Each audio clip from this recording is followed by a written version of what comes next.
Well, I hope this is working. I hope you're all well. I know Ruth and Glyn are in. It might just be us guys this afternoon, but we'll see. Whoever else joins, get involved in the chat. If when you see people joining, Ruth and Glyn, or Ruth might be cooking, I don't know. Glyn, if you could just get them in the chat, let us know who's watching, who they are, that'd be fantastic.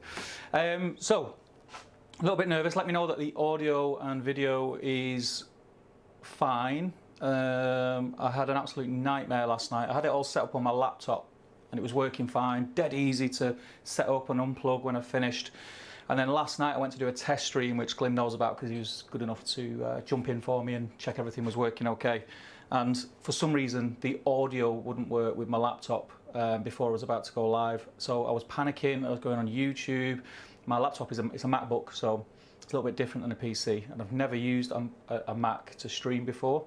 So I didn't know how to fix the problem. So basically I got rid of it, went in my man cave, unplugged all my PC, wires, lights, everything, dragged it into the kitchen, much to the distaste of my other half at the time. So you can't see it. I'm hoping it looks quite tidy. I know you can see a screen there, but it's a mess in my kitchen. So yeah, a few more people joining. Sarah's just joined. How you doing, Sarah? Good to have you.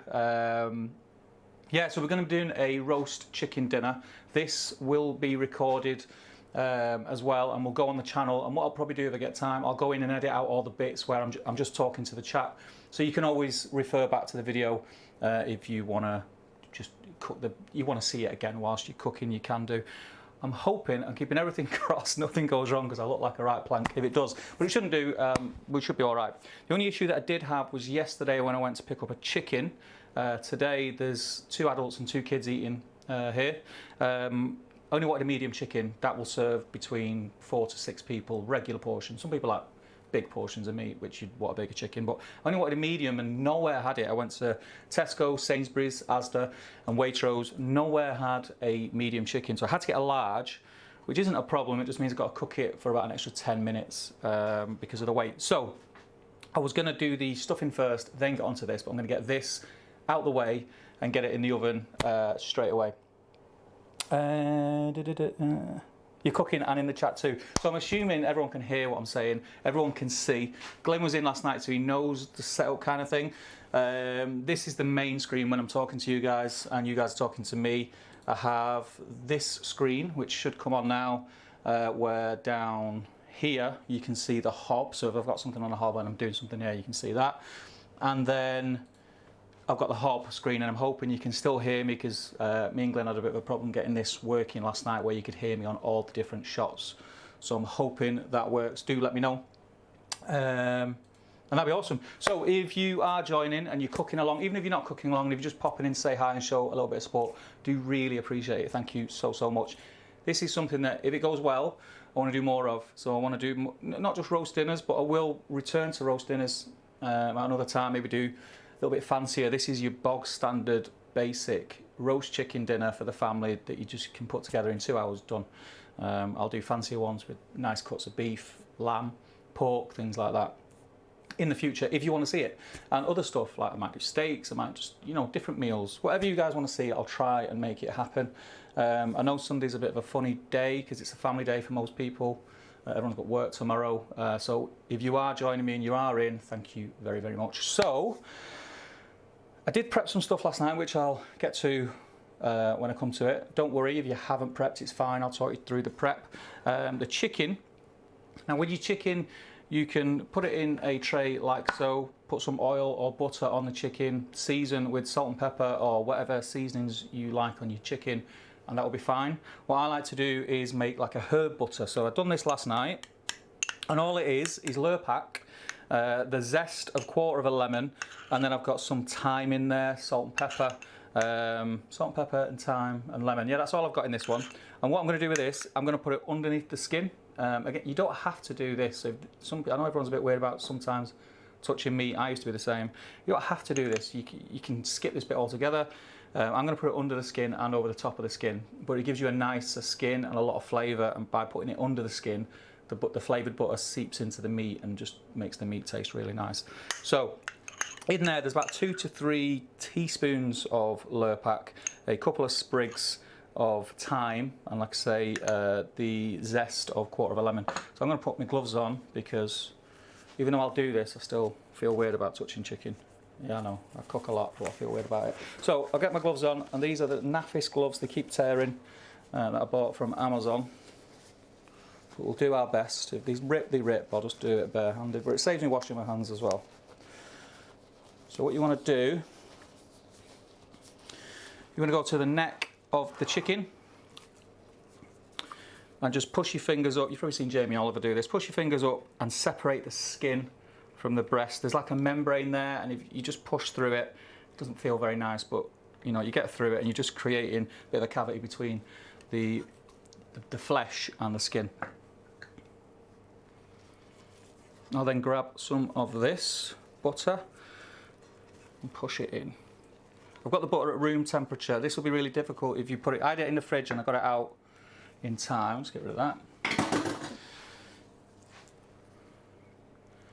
I got it out in time, should I say, so it's soft enough to move around and everything. And once you got it under the skin, you can then push it up through the skin like so.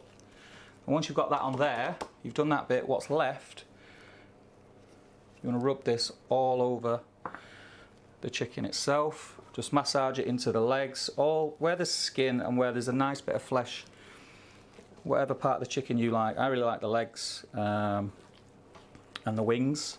Just make sure you get some of that butter on and it will flavour it really nice. And like I say, if you don't want to do this, you might be brand new to cooking roast dinners. Don't worry, this isn't like a necessity, it's just something that I do and it's a nice, adds a nice flavour.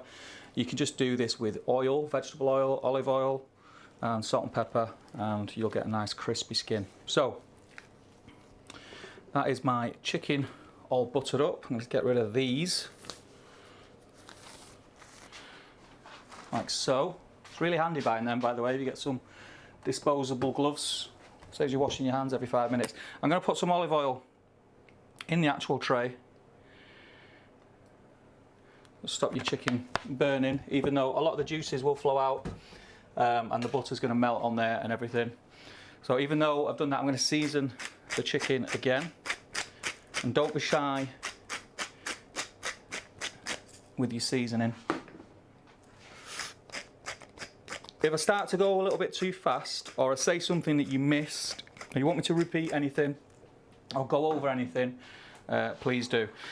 What I should have said at the start of the stream was have your oven on. I've got my oven preheated to about 180, 190, and I'm going to whack this in now. If you've got a smaller chicken, what you need to do is work out the cook time. You know, it normally tells you on the packet of the chicken what your cook time is. So work that back from 4 o'clock. We're going to be plating up around 4 o'clock. So if it's an hour and 10, you want to knock an hour and 10 off 4 o'clock, and you want to be putting it in a little bit later than I am now. So I'm going to get this in the oven. Also remember that you want resting time. You want at least 20 minutes resting time. So if it is an hour and 10 minutes cook time, you want to bump that to an hour and 30 because we want to take it out and let the chicken rest before we carve. So I'll get that in the oven now. There she goes. Lovely jubbly. Right, so that's that done. That's one stress because I didn't think I was going to have to do that now. I think we're going to jump straight onto the stuffing. The pot thickens, still lagging. We'll restart my app, try refreshing. Is everyone else's all right? Is the audio not in sync? Do let me know if that's the case and I'll mess around. Like I say, it was really annoying because I had everything perfect on my laptop and then it just went, and I was setting this up at midnight last night. So I hope you can all carry on.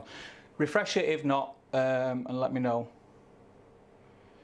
But do let me know in the chat and I'll try and put right what I can. So, I've got my notes. Because I'm live streaming and I've never cooked a roast in a live streaming, I have got notes. These notes, I will come to my blog later, but basically all I've done is printed this off my blog. If you go in the description of the video below and scroll down, there's a link. I think it's www.links or something like that. If you click that, it brings up a menu with all the different things. So it's got the YouTube link, it's got the blog link, it's got the Facebook group link. Go to the blog and you can print this off, and that's all I've done. It just gives you step by step of pretty much what I'm going to do today, because most of the stuff that I do videos for I put on the blog anyway. So yeah, so we're going to jump straight on the stuffing now. So, stuffing.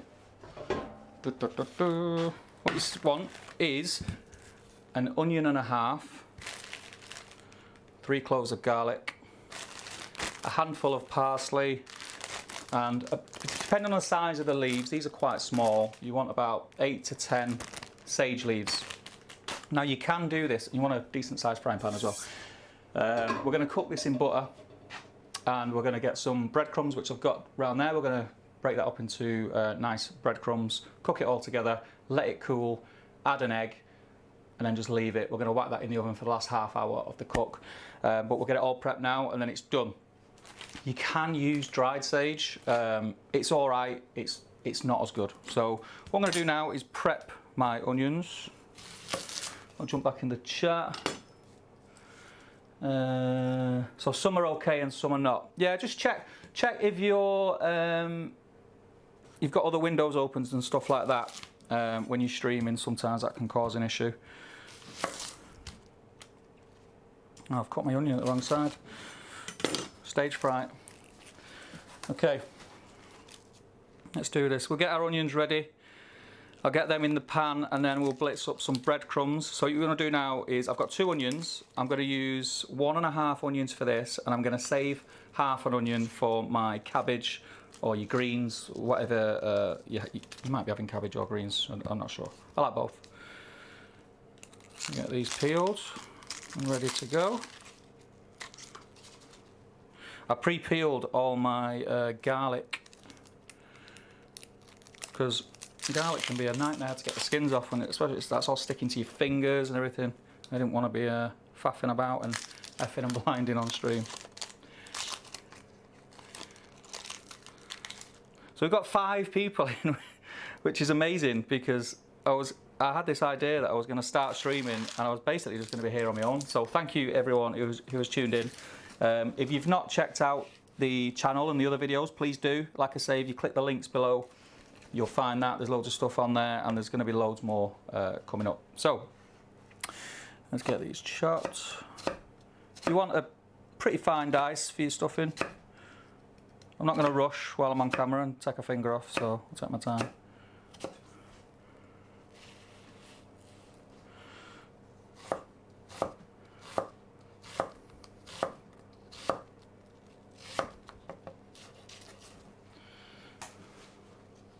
You can keep the bits of your onions if you make a homemade stock, which I plan to do, but now I've got a load of bits that I've just not got around to making a stock with.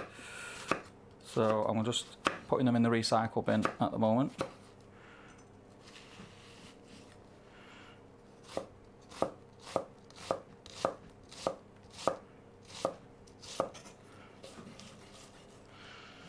Just get these done. I'm going to put 1/2 to one side for later. Get this other half chopped.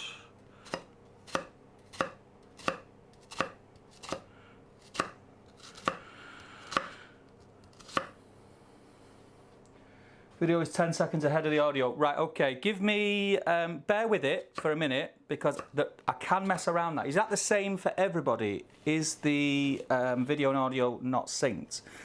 I can mess around with that. So if you just give me a minute, I'll get this stuffing on, and then I've got like a little bit of time before the next stage once I get the stuffing done. Like a few minutes, so I'll have a fiddle around with that for you, and I'll get it working, because I know that that can be really annoying. So we've diced our onion. With your garlic, you can either finely slice it, you can crush it. It doesn't really matter. I like to pretty much just dice it similar to the way that I've done my onion, but it doesn't matter. You're just getting the flavour. If you crush your garlic, you get more garlic flavour. If you slice your garlic, you get less, and then everything in between is a variation on that. It's to do with the chemical that releases the taste. You can tell I've been watching YouTube videos, right?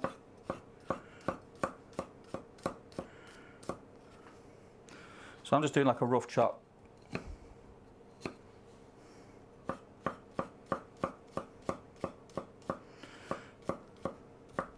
There we go, beautiful. Right. Let's have a look. Right, let's get our butter on. So I've got a pan. I'll change the screen so you can see what's happening. Move that out of the way, that's for my carrots later. Get a pan on, medium to low heat. Get ourselves a nice lob of butter. I'm going to put about 70 grams in, something like that. To start with, if I need more, you can add more.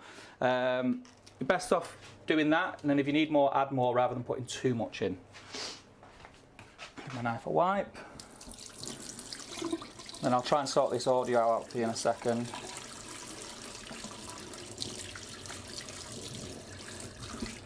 There we go. So we're going to get all these in the pan. It's on nice and low, so don't worry, you're not going to burn them. Keep it low. As the butter melts, we're just softening the onion, that's all we're doing.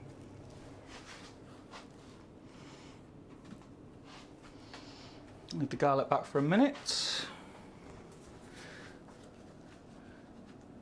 Yeah, behind here in the UK. I'm cooking along, not going to be as good as Steve's, but I'll give it a go. Good man. Don't build me up yet. Right, okay, let me have a quick see now if I can do anything with this. Let's have a look.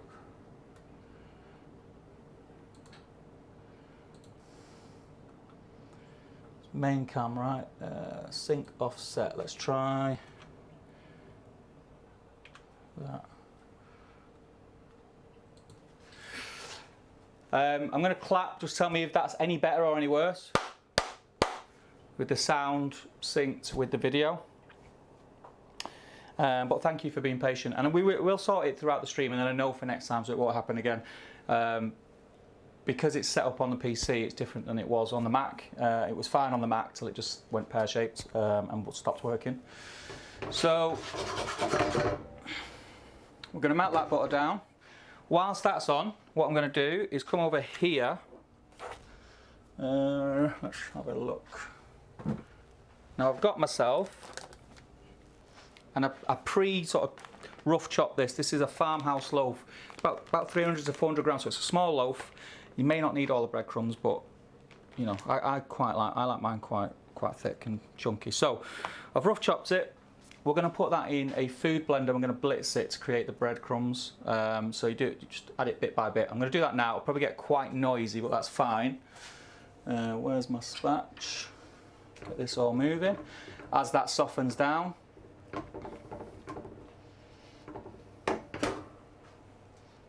turn it up a touch. Right, I'll do that now, so bear with me on the sound. I've got all my other ingredients here at the side. So if you're looking over and thinking, this kitchen's a bit of a mess. It isn't normally, I promise. I promise. Right, let's get these in here. We're going to blitz these.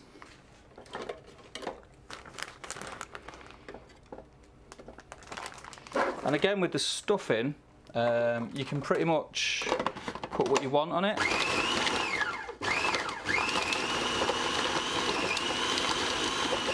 I'm going like with a traditional sage and onion with a little bit of parsley in there, because the parsley adds a bit more nice colour to it. And some people take the crusts off as well. I quite like the crusts on. I like the different textures to the breadcrumbs.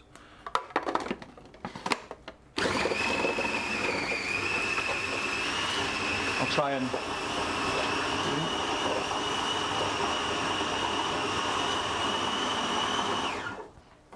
there we go, we're getting there. Yep, so we're just going to warm these through. Once the onions start to get slightly transparent, we'll add the garlic.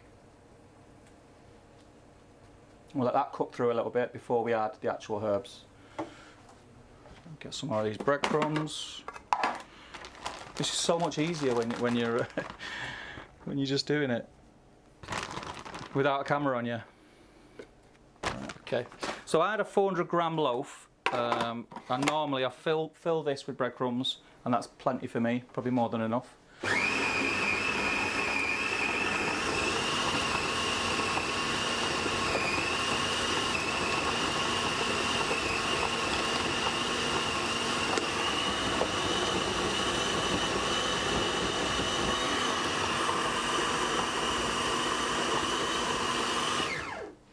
we go. Brill.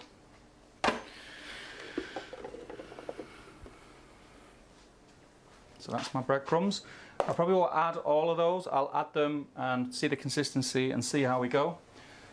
So I'll turn this down a little bit to low again. This is cooking through nicely.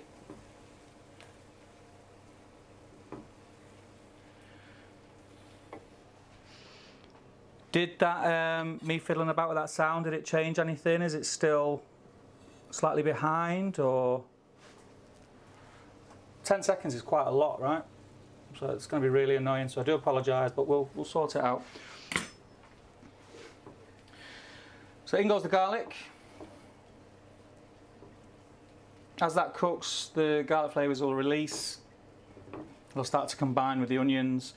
We want the onions to be really, really nice and soft. So I'm going to turn it up a smidgen, and then we'll get our sage. These are quite small leaves. If they were larger leaved sage, I'd say about 8, but I'm going to go, let's see what we've got.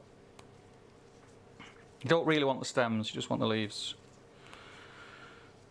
They're really small leaves. So I'll probably go 10 or 12 leaves with these because they are quite small. So I got 1, 2, 3, 4. Again, this is personal preference. Go with 8 to 10. See how your stuffing tastes. If you feel that it's not got enough sage in it, the next time you do it, use that as your benchmark. It's always better to go a little bit less than too much, because if you put too much sage in, it's too overpowering, it ruins it. So I've got 1, 2, 3, 4, 5, 6, 7, 8, 9, 10, a couple of little ones. Let's grab a couple of fair size ones. So I'll go 12. Get rid of my rubbish as I go. I've become, well, I say I have, I think I have. You'll find out at the end of today. I think I've become, still behind. Okay, right, let me just try it a little bit more because I want to do it bit by bit. So if I do that. If I clap now, Ruth, if you could tell me whether this is gone the other way or if it's still behind. That'd be awesome. It's an easy fix, we've just got to find that happy medium. So, sage. We're going to chop the sage. Ideally, you want your sage chopped up quite fine. Careful of your fingers. Oh God, I hope we don't get a live finger amputation. I'd have to carry on, wouldn't I? Got everything in the oven. Yep, so get that chopped up. Lovely. Yeah, so the onions now, you can probably see there. I don't know, it's a bit too bright in it. Let me click on that. So the onions are starting to become transparent. That's really bright, isn't it? I'm not sure how I can counter that. I do apologise. So we're going to add the sage in.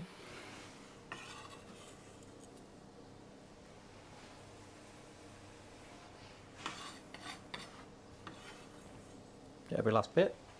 Waste not, want not. Give that a stir. Ever since I started making my own stuffing, which wasn't that long ago, I think I did it at Christmas. I've never bought packet stuffing again. It is a little bit of faff, and you know, I wouldn't judge anyone for using packet stuffing at all. It's just so much better, and you can tweak the flavours. How you doing, Matt? Good to have you, mate. You're way behind now, so it's the other way. Okay. Right. Okay. Let me have a look.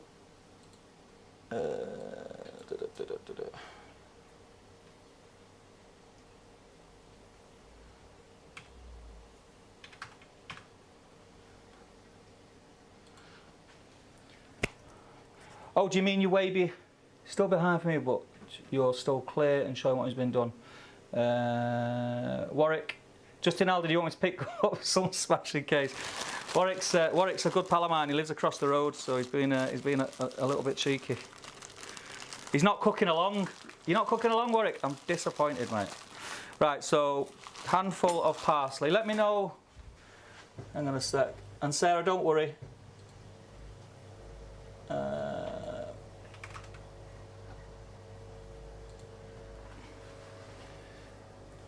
When you say you're behind, Sarah, do you mean the sound is behind or you're behind on this? Don't worry. Like, whatever you need, tell me where you want me to go back to, and I'll talk you through it. It's fine. I've pre-done some stuff, like I've pre-prepped my veg and things like that, so it enables me to take a breath and explain things that anyone didn't understand as much. So don't worry, just let me know in the chat.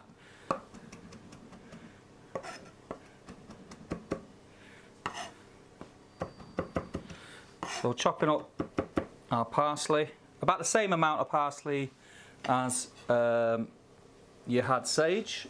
Get that in there.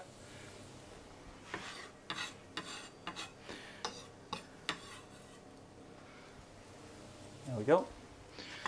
Clean down. Yeah, Warwick, I cannot believe you're not cooking along, mate. Disappointed. You've only just put your parsley in. Don't worry, I've only just put my parsley in. I just put mine in. Don't worry. Yeah, so we're just going to let that cook through before we go anywhere near it with the. Let's see if we can get. Yeah. Your onions are getting nice and transparent, translucent. All the herbs are now starting to cook through. You'll start to smell the garlic and the herbs cooking through. So we can get rid of that. Put that in the fridge. So I've got to climb over things to get in the fridge now because of where I needed the island for the camera. Maybe we need to refresh our apps. Try refreshing. It shouldn't do though. It shouldn't do. It should be coming from my end. Right. Okay. So it might be the other way. I might have gone the opposite way. Bear with me. So if I go that way, and I'll clap now, so it'll give you a good indication of. So.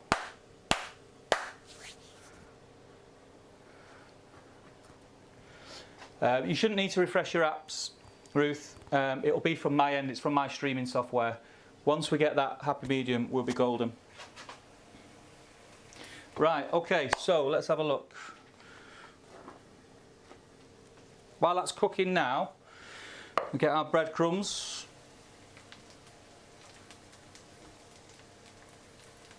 They're cooked through, they're nice. They're going to carry on cooking and you're going to cook them again in the oven anyway. So what you want to do now is don't just dump all your breadcrumbs in at first. Put about half in. And if you find any big crusts like that, take them out. You can leave them in if you want, but.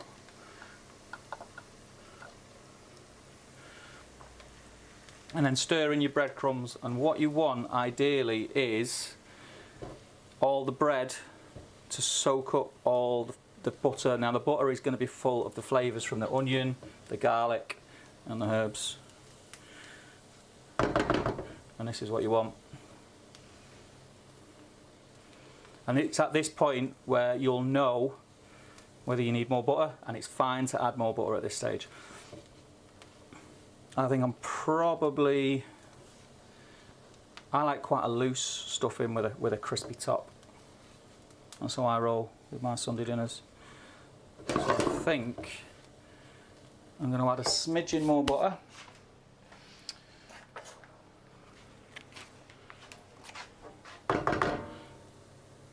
Make a well in the middle.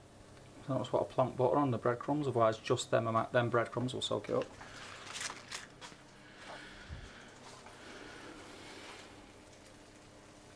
Yeah. Get that melted through and just start turning.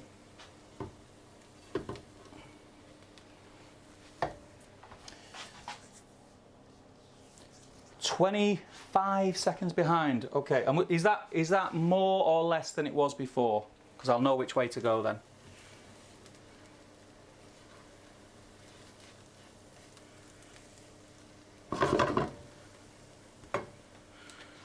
So I'll add more breadcrumbs.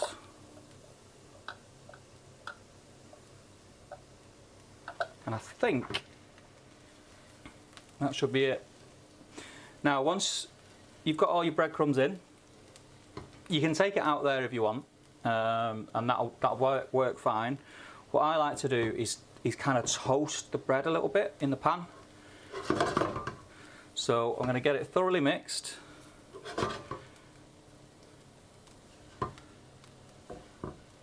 Like so. I'm going to turn the heat up a touch. I only just cleaned this cooker last night, it's a mess already.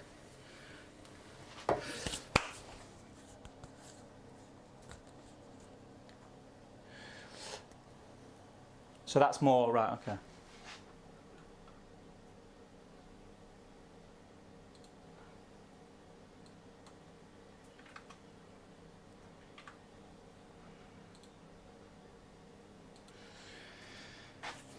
I've altered it again, so let me know the change. So it was 25 seconds before, let me know the change again.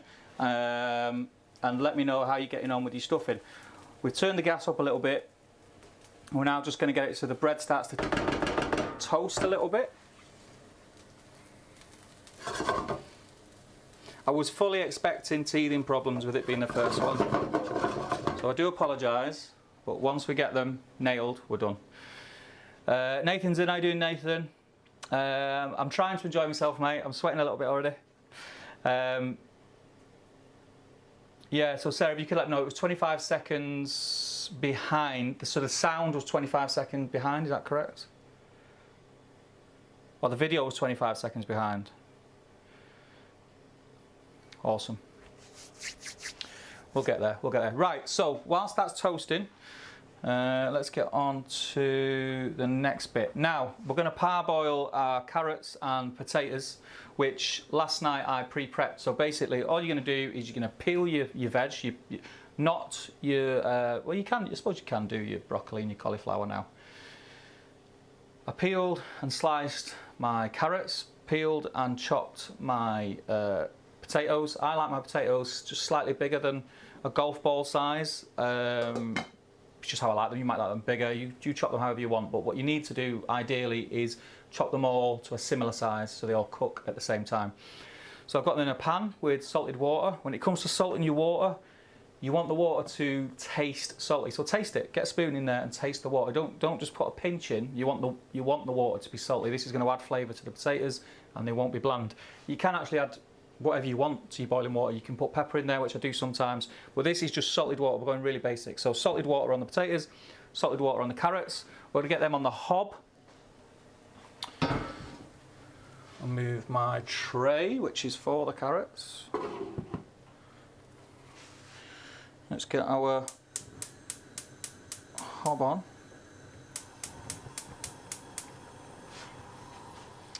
So carrots and potatoes, we want to boil them for about 8 to 10 minutes.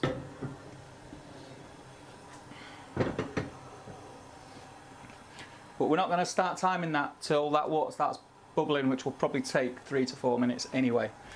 Keeping an eye on our stuffing as it's toasting so you don't burn it. So you can turn it and make sure that it all gets nice and toasted. If you find it's toasting too quick, turn your pan down.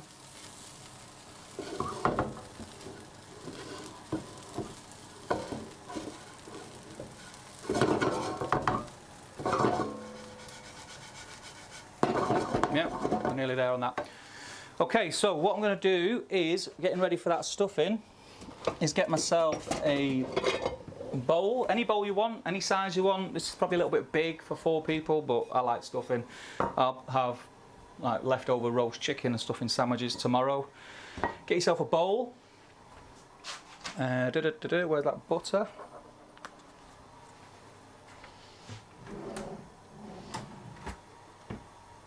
I'm trying to, oh, I'll just use the thing. So grease the bowl. Like so. With some butter.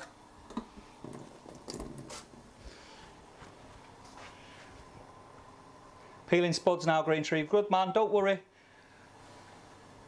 So the video's behind. Okay. Is it more or less than the 25 seconds it was before.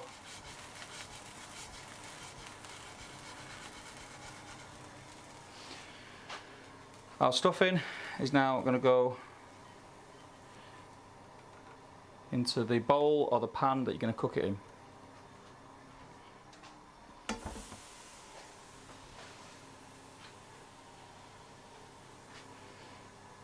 And pack it down. Done. I'm going to put that to one side because we need to add an egg to that and mix it through before it goes in the oven. That'll bind everything together because it's still quite loose. So I need to find room in my kitchen for my stuffing. I'll put it there. This is excess breadcrumbs which I don't need, so I'm going to get rid. I'm going to try and keep cleaning as I go.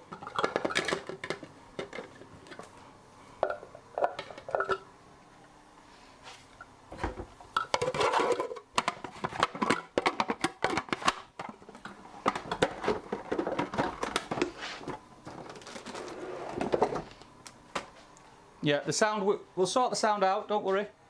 I'll turn that off now, and again, like I did with my carrots and potatoes, I've prepped my broccoli and cauliflower. They're in salted water, ready to go. They're just going to go on the hob, and they're going to sit there till we're ready to cook them through, which we'll do about 25 minutes before we serve. Video 10 seconds ahead of audio.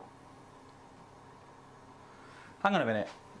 Some people got the video ahead of the audio and some of the other way. So that's not sure what I can do about that. Let me lift that up as well.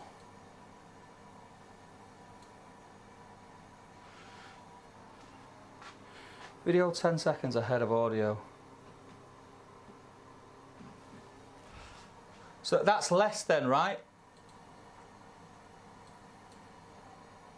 Ruth, I'm gonna go off you, Ruth. So it was 10 seconds ahead.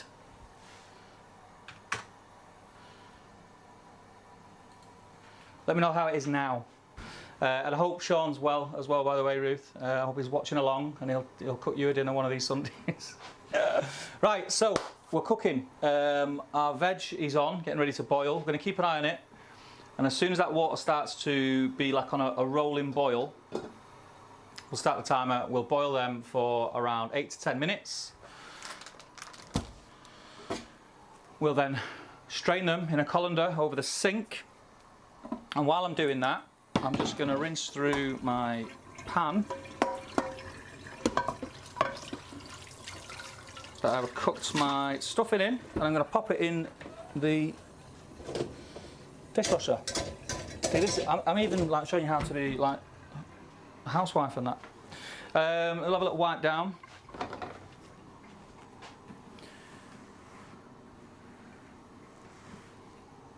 So you're all.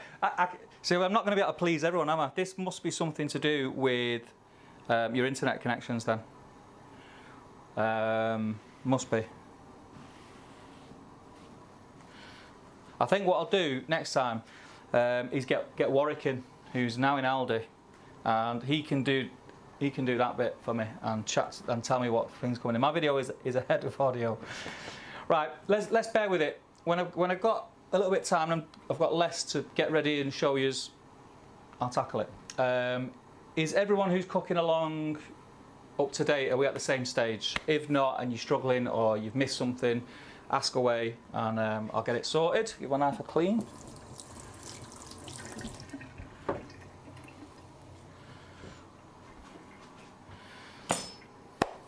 We're looking good. We're looking good. Right, okay. What time are we on? We're a little bit behind. So now they're on the boil, and I'm going to start my timer because they've started to get on a rolling boil. I'm going to get the trays that they're going to go in ready. So these are going to go in the oven. First one is going to go. This is my carrots. I'm going to get it straight in the oven, ready to go. In fact, I'll put it in with the chicken. There we go. And then for the potatoes, I'm going to season everything a little bit for the potatoes, just make it a little bit nicer. So I'm going to get some oil.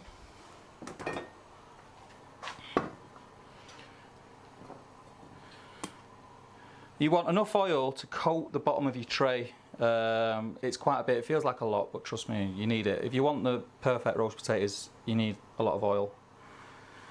I'm using vegetable oil. This is a very basic dinner. You can use duck fat, which makes the most amazing potatoes, but we're not being fancy today. This is the first one that I'm doing, and I just need to get my head around it. So a good coating. So there's all the bottom of the tray is going to be covered. It looks like I'm pouring loads on, but not a lot comes out of this bottle. Anyone, it's like a drip bottle. There we go. The whole bottom. And when the potatoes go in, they're going to soak it up. So coat the bottom of the tray, and we will be adding more.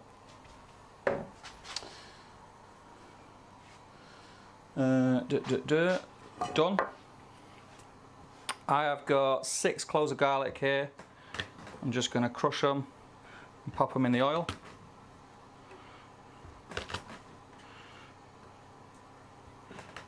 These are not going to be for eating. I mean, you can eat them if you want to eat them when they're done, but basically we just want the flavour. We just want to flavour the oil.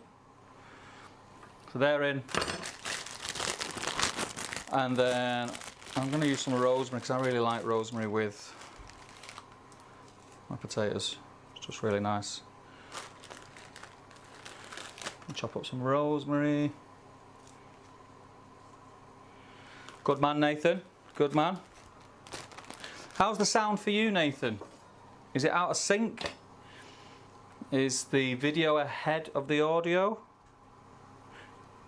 Because I've got Sarah and Ruth at opposite ends of the scale, which I don't know how to fix.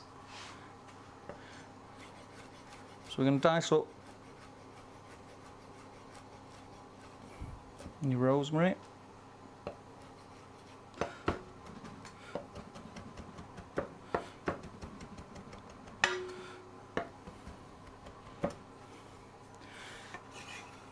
Get that in there.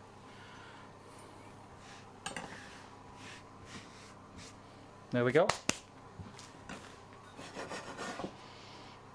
Can add a little bit more oil in that actually.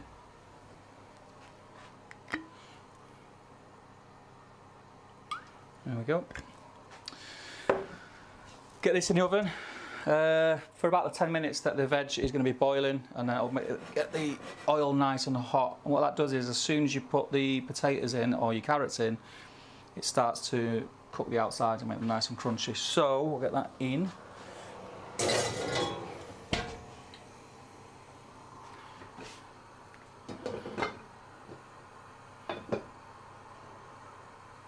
Carrots are slightly behind the potatoes, but that's fine. Get rid of that.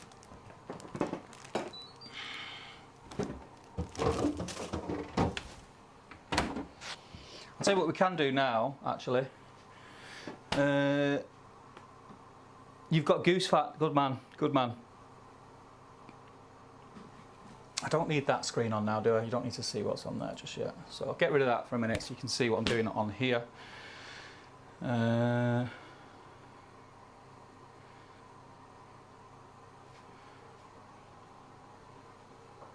we're cooking.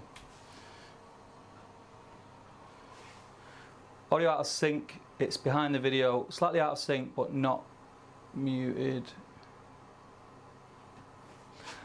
Right, Glyn, I'm gonna go off you here now, Glyn. Right? So you're saying the audio is behind the video. I'm gonna make a change right now, and you tell me what difference that makes, whether it makes it worse or better. Just type worse or better.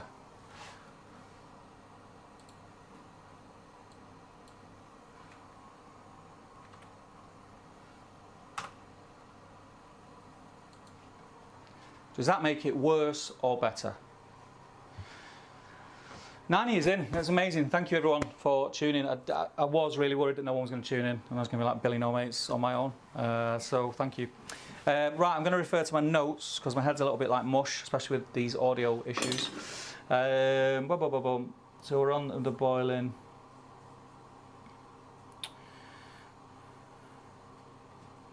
That's fine. Do remember that this is a basic roast. I'm going to do more fancy stuff as time goes on, and I nail this bit of it. So just like the problem with the audio, didn't foresee it, but luckily the roast dinner that we're doing is quite basic. It's quite bum, bum, bum, bum, bum. There's not massive gaps in between. There's a lot you can do. Like normally I would have made the stuffing to that stage with the egg last night and got all my veg prepped, which I'd done that just because I wanted to check the stream. You know, I wouldn't have had to cook the stuffing, which would have saved me 10-15 minutes at least. It's all stuff you can do, and it's quite easy. We're in the kitchen anyway, just have a cup of tea. It doesn't take long to do. So we're going to add them to the oven. Turn that, that's fine. Should we make our Yorkshire pudding mix? Because a lot of people seem to struggle with this. No change. Right, let me try again. There must have been a change.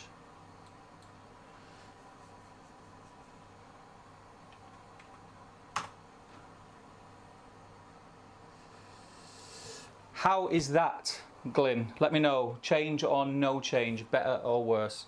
We're going to make the stuffing. Stuffing's dead easy. So, I have got eggs, flour, and in my fridge, my very close fridge, plain full fat milk. You can use semi-skim milk. I just find that plain milk works a little bit better. Right, I've sifted my flour and I've got 200 grams of sifted flour. You don't have to sift it if you don't want to. If you've bought your flour and it's fresh from the supermarket, you won't need to sift it. If you've had it in the cupboard for longer than a month, sift it. If you want to know why, Google Weebles, W-E-E-B-L-E-S, and you'll know why. They are harmless to humans, but I don't fancy eating them. So, 200 grams of sifted plain flour in a bowl. I did have. I'll use my little whisk. Yep, and then 4 eggs. So we'll add the eggs first. Fresh eggs are best, but if you've only got the eggs that you've got in your fridge or on your worktop that have been there for a week, it's fine.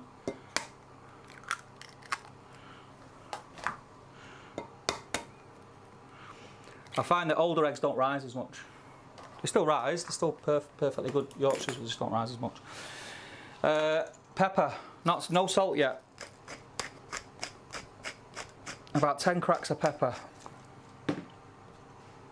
Reason I don't add salt yet is I couldn't tell you the scientific term, but salt affects the egg white. I think it breaks it down or does something to it. Now we want salt, we want to season it, but we'll add the salt just before we pour them into the ramekins or your Yorkshire pudding tray. So we're going to mix in the 4 eggs. We're going to get that as combined as we can without getting flour everywhere.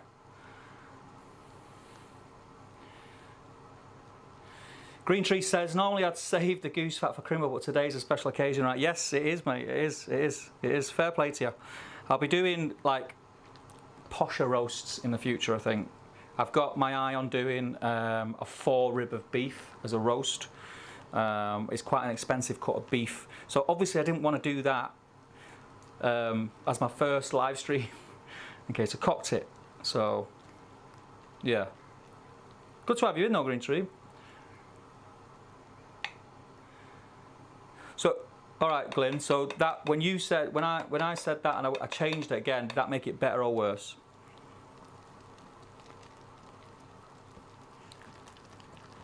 All this audio talk, I'll have to go in, edit the video, and cut it all out, won't I?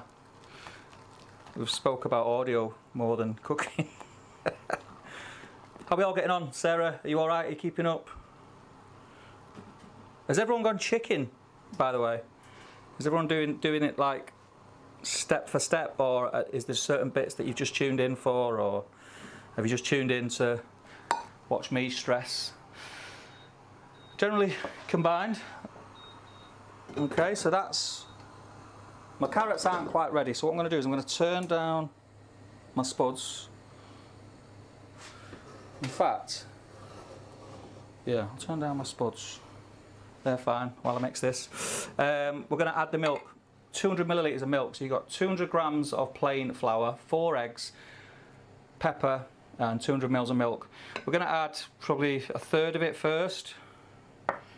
Start to combine that.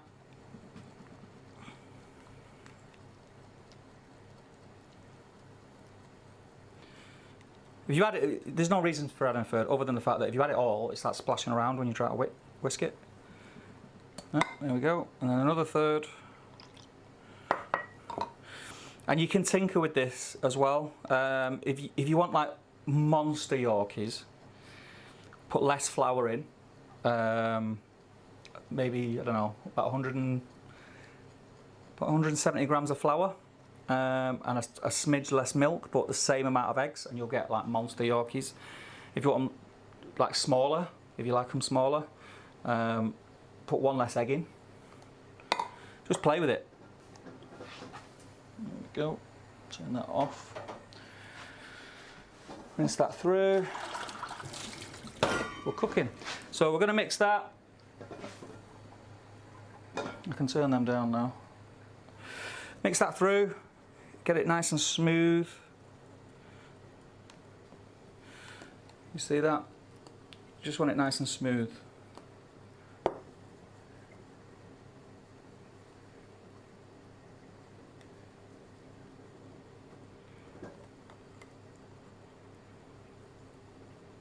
That's a big gap, right?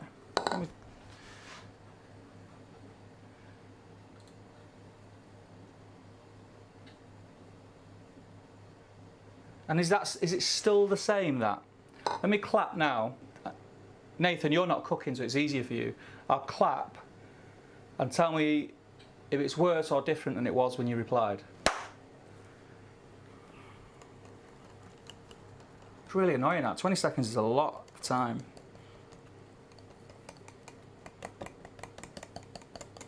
Okay, that's nice and smooth. Get rid of my whisk. Pop that in the fridge. A bottle of beer in the fridge there, he's looking at me every time I open the door. Right, so that's done. Now we're going to drain our potatoes. Get rid of that. Get our colander. Obviously I'm going to do this in the sink, so you're not going to see me do it, so I'll talk you through it. Draining potatoes into a colander it is what it is.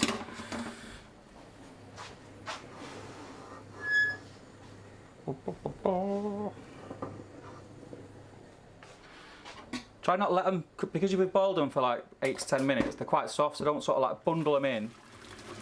Just gently pour them into your colander. There we go. Beautiful. Drain them off. Don't put your pan away yet. I'm going to let them steam for about a minute.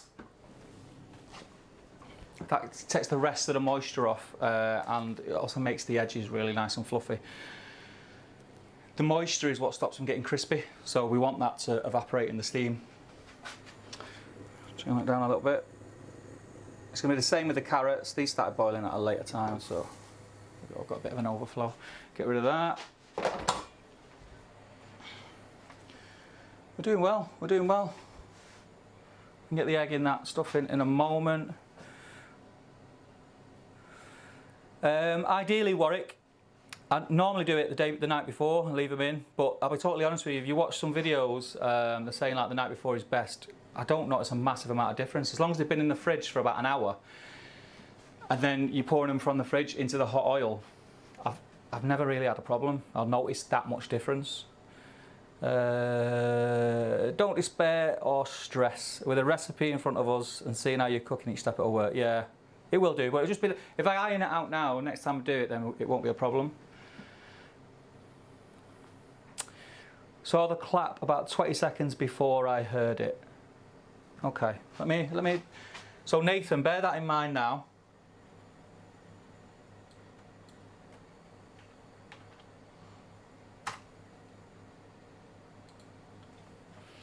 I'm going to clap now. Tell me if it's worse or better, Nathan. There we go. Right. Carrots I can turn down. They're parboiled.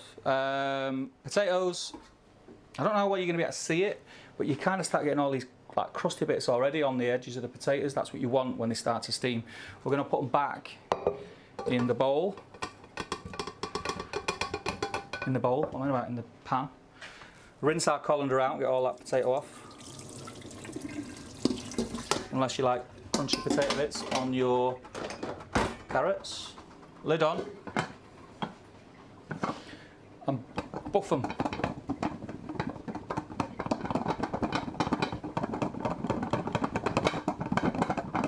Now we're not trying to smash them up.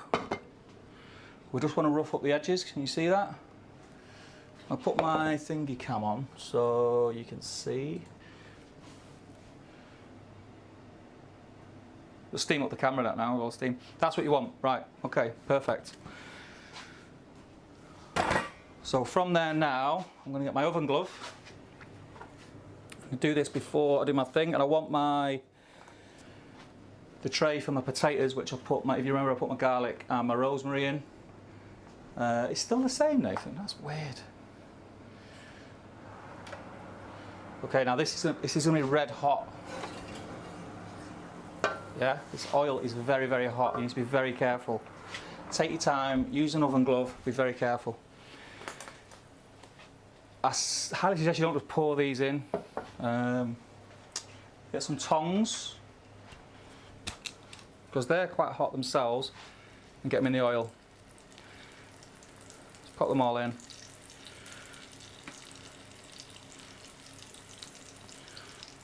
Make sure your garlic's spread around, but that's pretty much will have flavoured the oil by now anyway, it's done its job. I've made loads of potatoes here, this is far too many for what I need. It's as if subconsciously I've made extra that I can dip in gravy and eat whilst I'm plating up. How are we all doing? Everyone okay?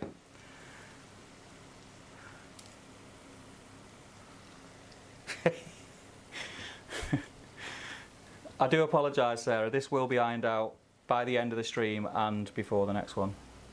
Right, they're all in, so get rid of your pan. I'm going to rinse that through in a minute. With the potatoes in the hot oil now, we want to turn them.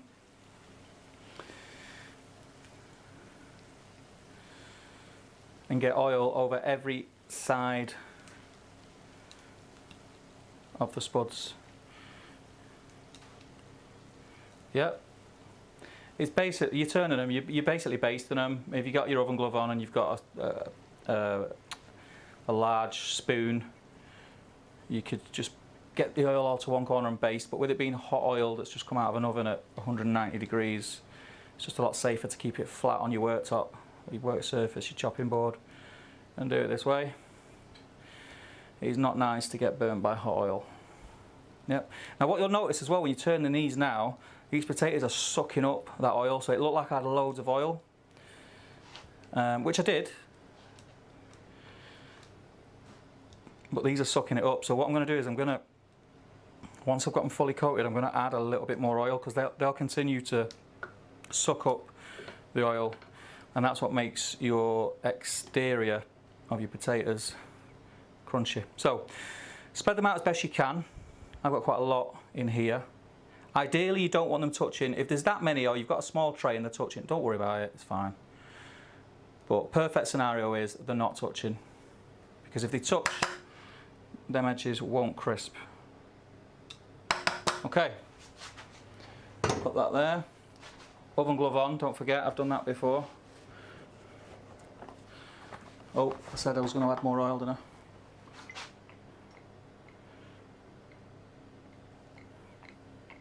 There we go, beautiful. These now are going in about 180.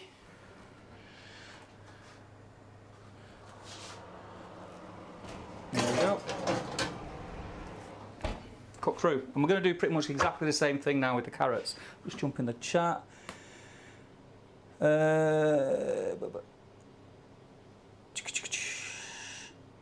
Extra because you thought you were all eating. So Sarah, can you see the potatoes on the wooden board? Broccoli on the left, saucepan, carrots right. I'll get rid of that now because I don't need that. It's the clap that you want. So I'm to pre-warn. Actually, you've seen that after, aren't you? Okay. Yeah, that's weird. I'll type it.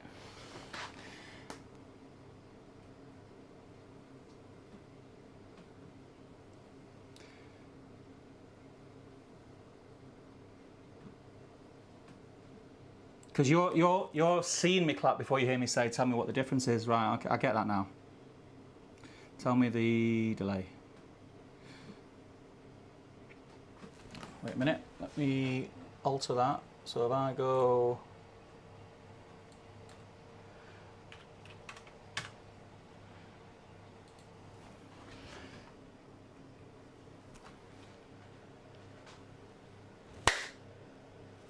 So let me know from when you've seen the clap to when you heard it. Whole eggs, yes, yes, yes. Whole eggs in the Yorkshire mix. 4 whole eggs. Right, let's turn off our carrots. We're going to do the same thing with them. Get them off the hob, drain them in the colander. And we do these slightly different to the potatoes. And carrots, you don't have to have roast carrots. You can have whatever carrot. I mean, you don't have to have anything I'm having. You can have whatever you want. Some people just have boiled carrots, and that's fine. Again, we're going to put them in the colander, let them drain, let them steam for a minute, get rid of all that moisture.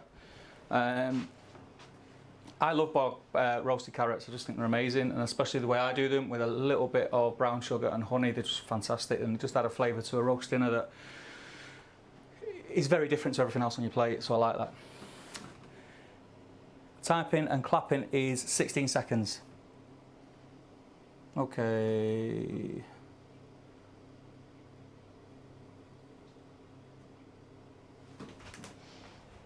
We'll get there, people. We'll get there. We'll get there. We'll get there.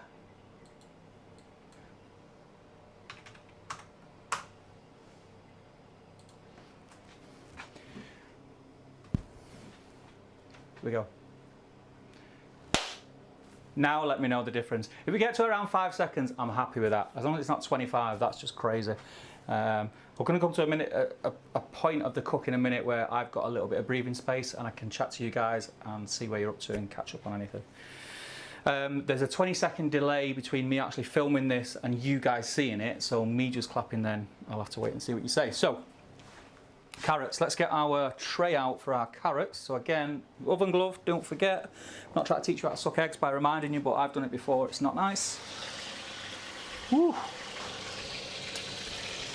With this tray, I have to be extra careful because it's a low-sided tray. I actually hate this tray with a passion.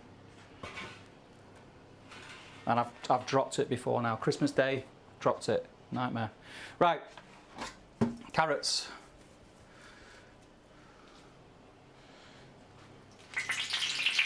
See? Don't want to do that. What do I want? Slotted spoon. Put them in the hot oil.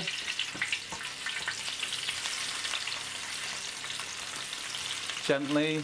Don't do it the way I'm doing it. I'm just a little bit behind, so I just need to get them in. So get them in. Get rid of that.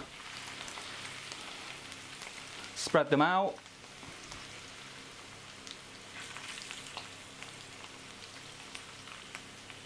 And then same thing, and it's a bit tedious with the carrots because there's so many of them, but you want to turn them, you want to get them coated. It's well worth it, trust me. Once you start getting onto a bit of a roll with it, it's not so bad. So turn your carrots in the hot oil.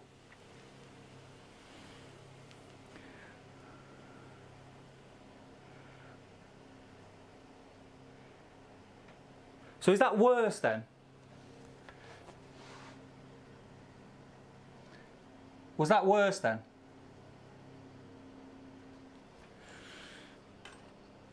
It was easier to do voice recognition than type it because I've got my hands full. Right, let's do this now. Boom, boom, boom. I hate technology. Anyone, I'm not new to YouTube. I've done YouTube stuff before, which a lot of you in the chat already know. But technology just really pees me off. Why can't I just click go and it works? I need a, what do you call it? I need a dude, don't I? I need a chief grip, whatever they're called. Someone to come in and do it. Right, that's worse. Okay, I'm going to go the other way in a moment. I'll just get these. Right, they're all turned. Okay. Another thing to note is as well, you probably realised that I didn't season my potatoes before putting them in. I will be seasoning my potatoes because Once your potatoes go in, it's not a case of leaving them in. If you want the crispiest, best potatoes, you need to be checking on them every 15 minutes and turning them. And I'm going to season them on the turns, so I get to season every edge. If you season them on the first time you put them in, the hot oil gets even hotter in the oven and comes off.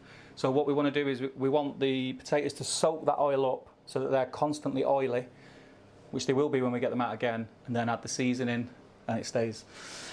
Right, so salt and pepper, honey. We're not going to go crazy with it. Not going to go crazy. You don't need to. It's too sweet to go crazy. It's a very thin strip, and we're just going to, from left to right, and then top to bottom. Done. Get rid of that. Don't need that now. You can just leave it at that, and it adds just a nice bit of sweetness. The brown sugar is a little bit more sweeter and caramelizes. Brown sugar is a funny one because it's like moist, right?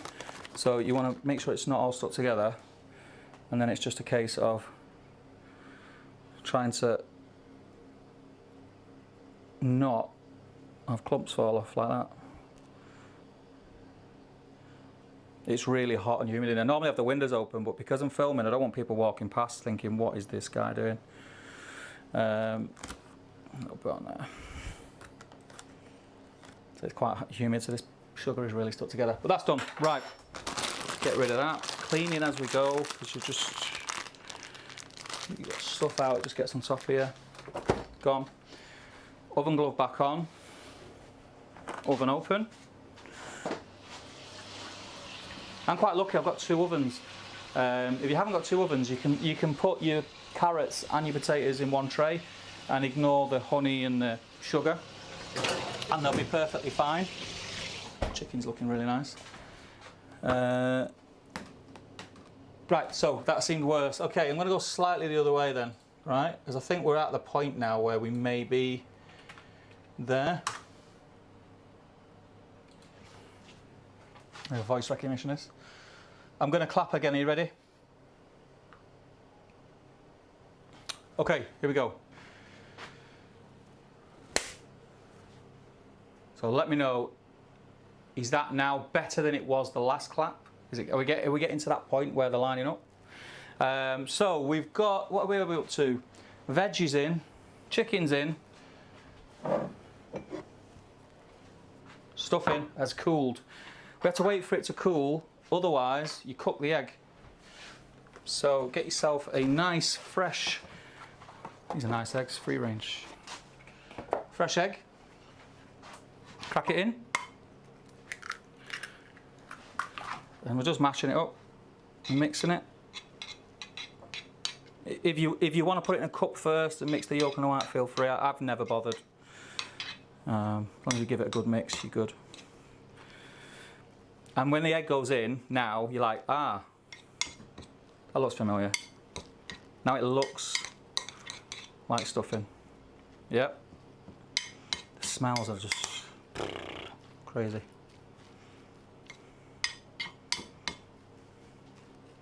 So where are we at time-wise?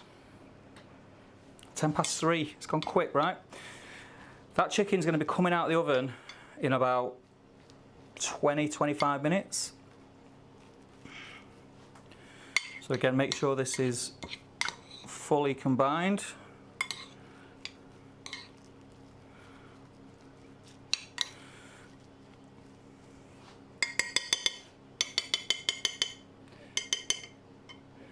I don't know, it's really annoying. It's really annoying.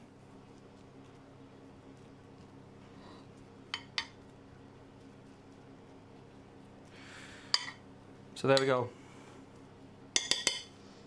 Stuff in. Done.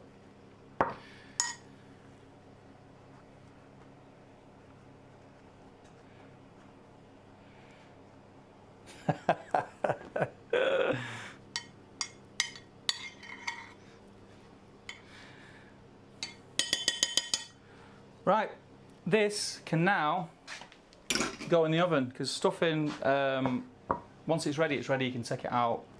It'll stay hot because it's just so dense. You can whack it in. So I'm going to put this in next to the chicken.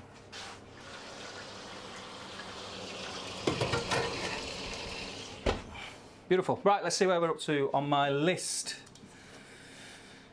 I've done that.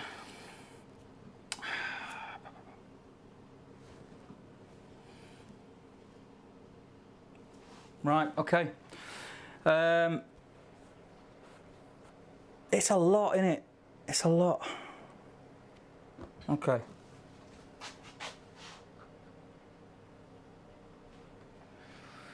So Nathan, I'm going to talk to you directly before I mess with it again.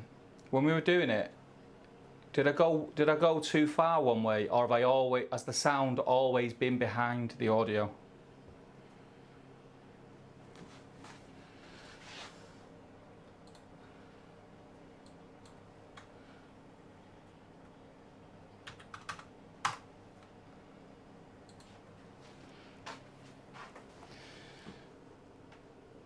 I'll clap again.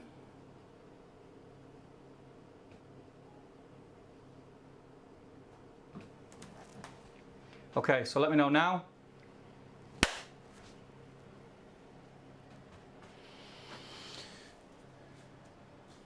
Right, Yorkshire pudding tray. What time are we on? The Yorkshire pudding is going to take about 25 minutes to do. So basically we want them to go in the oven when the chicken comes out. That creates space in the oven for them to go in, but we need that oil to be hot. So you've got choices. I'm doing mine in like what are they called? Muffin trays, like a muffin tray thing, because I like quite big Yorkshires. You can do them in ramekins like this, perfectly fine. If you've short a space in your oven, ramekins are probably the best idea. What you want to do is put a smidgen, about 5 ml in the bottom of oil, either vegetable oil, lard, beef dripping, anything like that, anything that's got a high smoke point. You don't want to use olive oil, it won't get hot enough. Vegetable oil's fine, lard's better. I'm using vegetable oil today and it'll be fine. But you can use ramekins, and that way you can just slot them in your oven. One thing I would say is if you're using this mix, they rise quite a lot. So make sure that where you're putting them is ideally on the same level as your chicken is, because you've got a big space between your bottom rack and your top rack. If you put them close to the top of the oven, they'll hit the lid of the oven at the top of the oven, and if you put them quite close to a tray that's above, they'll end up just going, yeah, you don't want that. So put them where they've got enough room to rise. Keep an eye on them. You're not supposed to open the oven door. If you get to the point where they get that big, and you think, oh, flipping out, they're going to hit the tray, or they're going to hit the next level, or they're going to hit the roof of the oven, open the door for a second and then close it again, and they'll drop down a little bit and carry on cooking. Ideally you don't want to do that, but you can't. I've done it before and it's been fine. So it's still behind. Right, hang on a second. Right, I'm going to try this now. Hang on. I'm going to try all of it. I'm going to try all of it. Oh.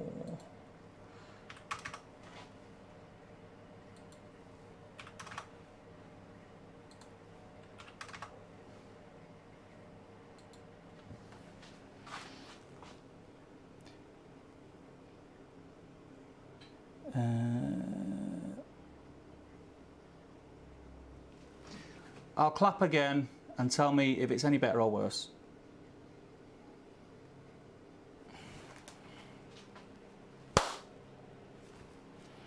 You're cooking in front of sound. It's the streaming software.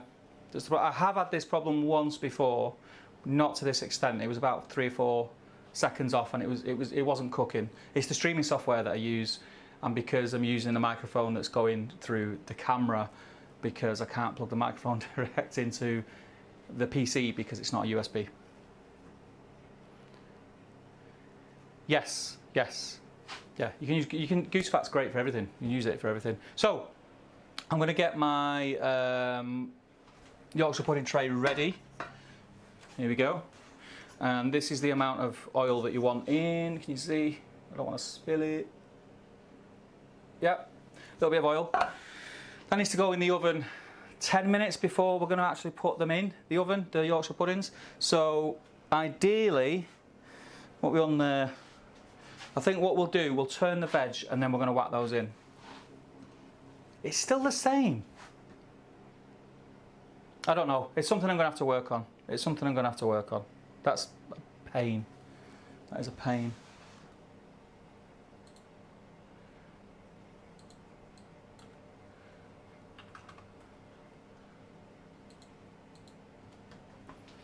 I don't know. I'll have to just see how it goes. I'll see how it goes.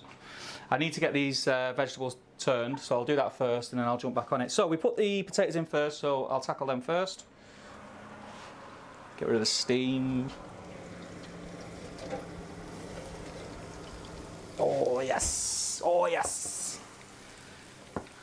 The smell. I love garlic. Right, we're just going to turn these. And I don't know how well that's going to come through on camera, but you can see the side that's in the oil to the bottom of the tray is getting nice and crispy. They look amazing.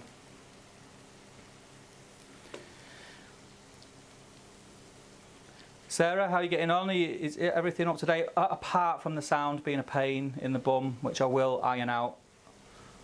Look at that already. Beautiful.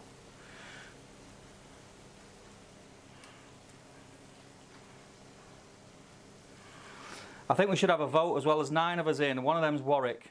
So between the 8 of us, let's vote for Warwick being the tech guy next time. Seeing as he's not cooking along, he's been a letdown. Warwick's a pretty good cook, by the way, people. Very good, very good, very good.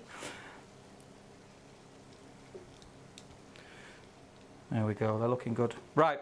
So them edges now, the oil won't drip off. So I'm just doing salt and pepper. There's garlic in there, there's rosemary in there. Salt and pepper's fine for me. You can put whatever you want on. Garlic, salt is nice. I don't think I need it because I've got the garlic in the oil. And seasoned. I've seen people put Marmite on their potatoes. Never done it. What's that other? What's that stuff called? Polenta, is it? I've seen people put polenta on them. And they go back in the oven. Done. Right, we're going to do the same with the carrots. Take the carrots out, turn them. Whew.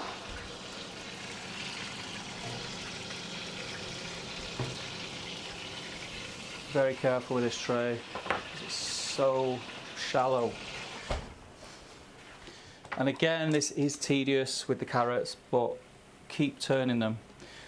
The carrots will cook a lot quicker than the potatoes. Obviously, they're a lot thinner, but they'll start to caramelise because of the honey and the sugar. And what you want to do is you're keeping an eye on them. As soon as you start to get the dark brown edges, take them out. Take them out. Put them in a bowl. Cover them in tin foil. They're done. I mean, you could eat them now and they'd be done. They're boiled. But we want them nice caramelised edges. Just make it so good.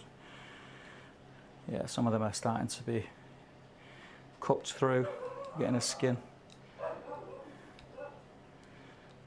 There we go. Don't know what this hand's doing. It's doing a weird thing, fully aware.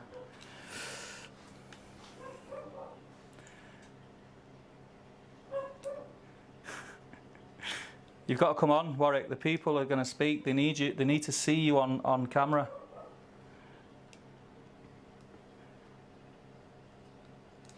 I think that's them all turned. Right, put them back in. Yeah, Marmite. I've heard it. I've never done it. I've never tried it, but I've heard it. Right, let's get these bad boys in.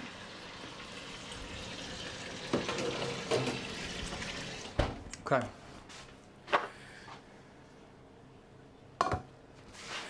What time are we on? 20 past. Right, do you know what? I'll get this in. So I'm going to get my Yorkshire pudding tray in the oven also to heat up. I want that on for about 10 minutes. I'll set a timer to remind me because I keep forgetting things because I'm chatting away. There we go, lovely. 20 past.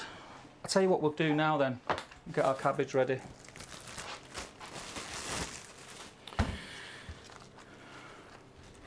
I was going to do this last night. I did give it a quick wash. last night, but it's going in boiling water. It's going to be boiled as well, so it's fine. It's just rinsing off any muck, but there was none.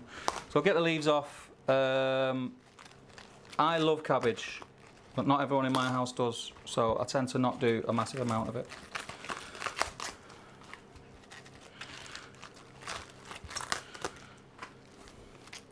And it was slim pickings for the cabbage. I like the really, really, really green ones.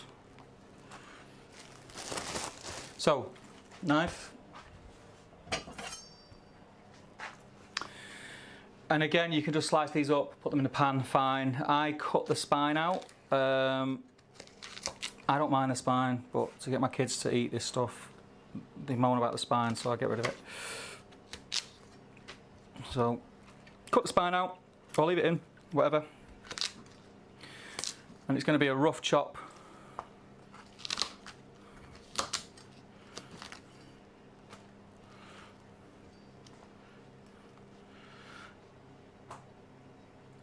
Am I okay necking the rest of the full thing?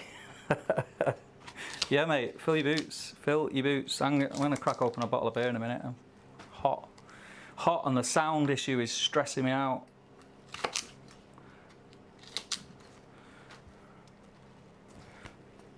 Is it still the same, by the way? I've cranked up because there's an offset option, but you've got to put a figure in, and I don't know what the figure relates to. Like, I don't know if I'm not putting enough in, or I'm putting too much in. Right, so what I'm going to do is rinse out the pan that I cut my carrots in. Get that ready.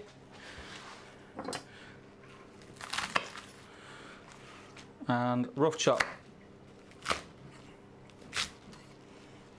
Beautiful. In the pan.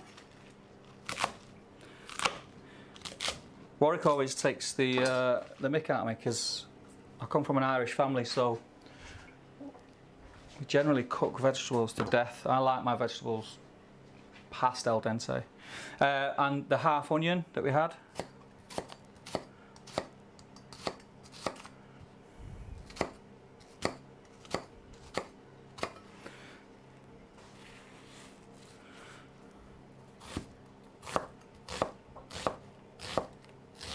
Dicing that up.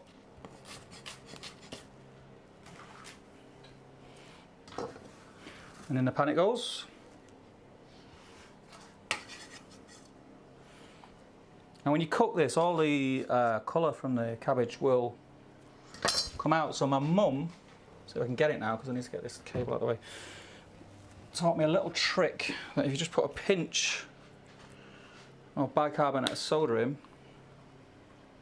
a smidge, stops that happening, keeps its colour. And that's it. Bit of salt. In fact, I'm boiling it, so I want a bit more than a pinch of salt. Top that with water.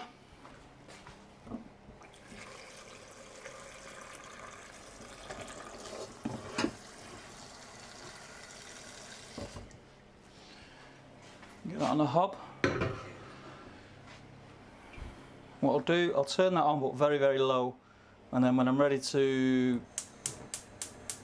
cook it for the last 20 minutes, I'll whack it up.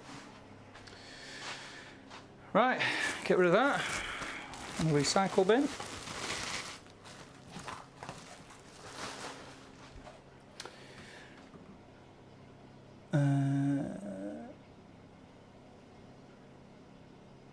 I put about 75 grams in, Ruth, but I added a little bit more. So probably about 100 grams, but depending on your breadcrumbs and the type of bread, it's quite hard to say, put this in, because if you put in a bread that's quite airy, it won't soak up as much butter, and a dense bread obviously will hold more butter. So start off with about 75 grams, melt that, get your onion in there, soften that, garlic, soften, herbs, soften, and then add your breadcrumbs and sort of play it by ear. You want it to be kind of, try to think of a consistency that I could. You want it to look like it's just gone past being too dry to be stuffing. That's how you want it to look, because then when you add the egg, that brings it all together and adds that bit of moisture that you need, and it's perfect. Right, okay, so my chicken is almost ready to come out. So I'm going to get myself some tin foil. Cheers, Sarah, thank you very much. Has the sound changed for the better or the worse at all? I'm tinkering with it, so if it does change and get any better, do let me know. I need a board to put my chicken on, because we're going to take the chicken out of the oven tray and we're going to make gravy from the oven tray, because that's got all the chicken juices in it. Now normally I would put my meat on a trivet and make a really nice gravy. I've not done it today again. I want to keep it really simple for like your sake and mine, for people who are not used to cooking roast dinners, and mine not used to streaming cooking a roast dinner. I'd do a trivet, which is basically you put a lot of veg, so like shallots or onions, garlic, carrots, turnip, celery's nice, and you sit your meat on top of that, and then all the juices that drip from the meat, the vegetables soak up and mix with the oil, and you make a really nice gravy from it. Today we're just going to make a gravy using corn flour, stock, and the meat juices in the pan. So I'll get this ready to put my chicken on, and then we're going to cover that with foil. And we're going to pop that to the side. Just get rid of that for a minute. So I'll pop it there. Don't need those anymore.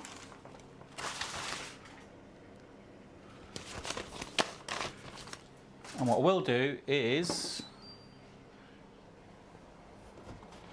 get my Yorkshire pudding mix out. Whisk, give it another whisk. Make sure nothing's settled on the bottom and it mixed well.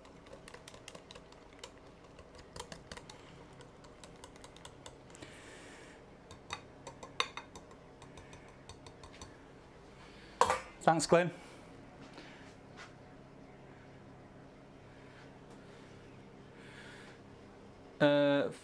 Is faster better? We'll try messing about with that again then.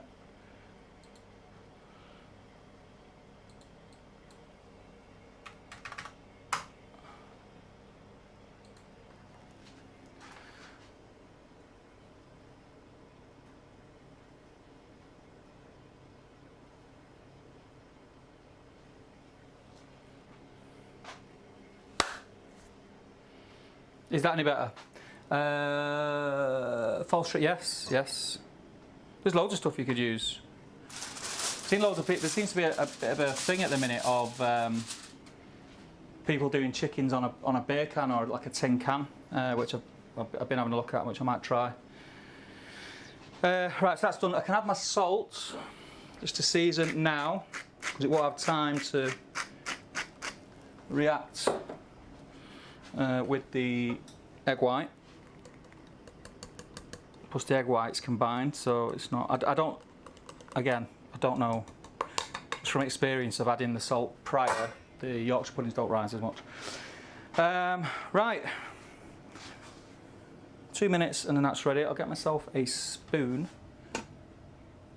Get rid of that, Oh. Whilst we've got a minute, I'm just going to rinse out my colander. Ready for the next veg.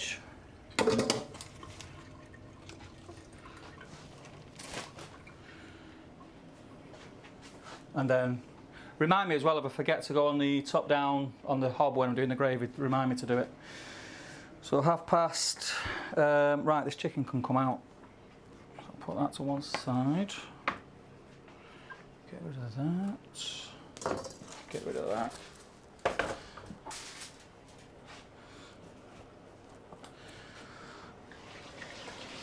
Let the steam do its thing. Chicken out.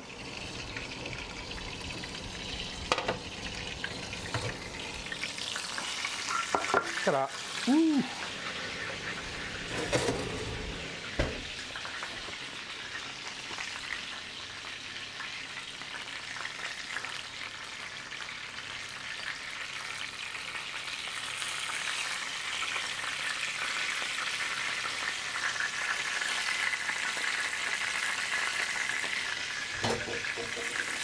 Get that covered. Be careful because it's hot. Tuck it in.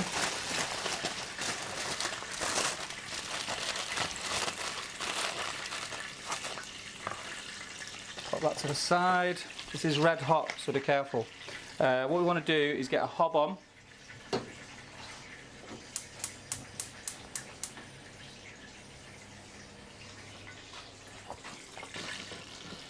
Get that on there, and then all them nice sticky bits on the bottom, I'm going to get them off. So if you're using a non-stick and using a whisk, make sure you use a silicone covered whisk. Get all that off.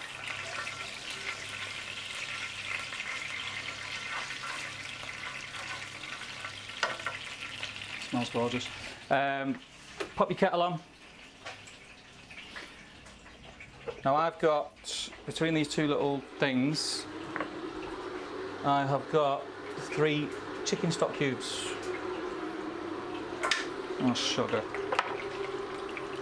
Sugar, sugar, sugar. Let me get the tissue.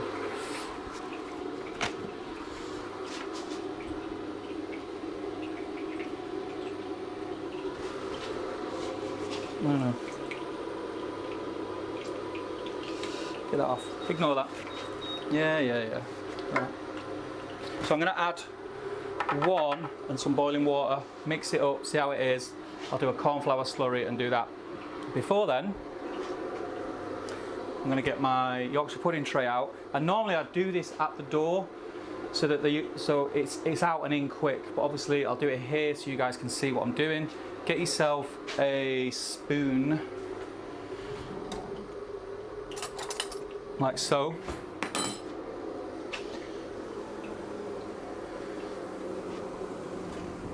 And potatoes are looking amazing. They're going to be ready to be turned again in a minute, which is fine because they'll have to go in the other oven. If you're doing it now, you turn your potatoes first. So what we're going to do, we're going to about two-thirds fill each tray. And we're going to use the spoon to stop it from dripping on the sides, because if it goes on the sides and then as they're rising, it grabs a bit of the mix that's on the sides, it pulls it down. And it's not the end of the world, but ideally you don't want it. Got a little one at the end. I put a little bit too much in the second and third one, but it's fine. Right, so we need to get that in the oven rapido. And we do not open the door until they're ready, or they're about to take over your oven, and you need to turn them down a bit. So, I'll turn these down, and turn them around, should I say. I'm going to turn, they're looking amazing.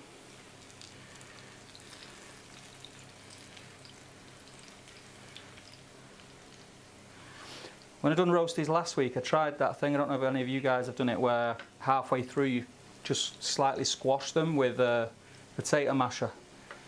And it worked all right. It didn't work as good as I thought it was going to work, and I don't think because the technique doesn't work. I think it's because I didn't do it right. So I'll practice on that as well, and maybe in future videos I'll try it again. So when you turn them, it's not just turning from one side to the other. Obviously it depends how you cut them and how they are. If you can get them to lie on a side that's quite pale, that's what you want. Right, this in, carrots out. Oh, it's got a face full of steam. Carrots are nearly there.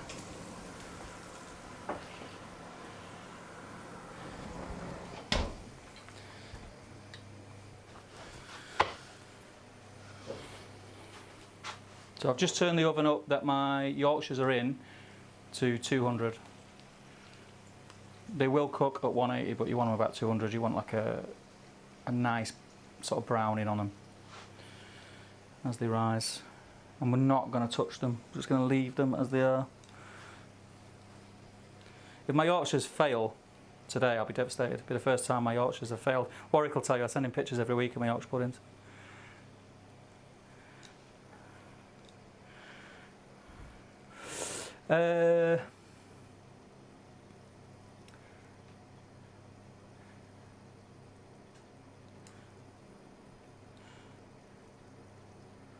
French onion, I love French onion soup. Hey Tony, how's it going?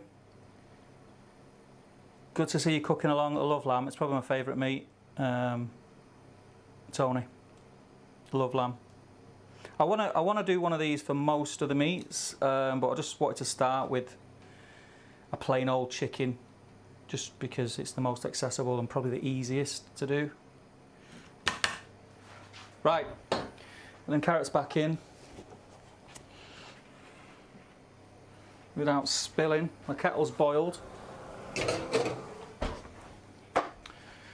So I'm going to add, you can see it there, right? Yep, so I'm going to add my stock. It's gone hard because it is very humid in here. In there, give it a stir.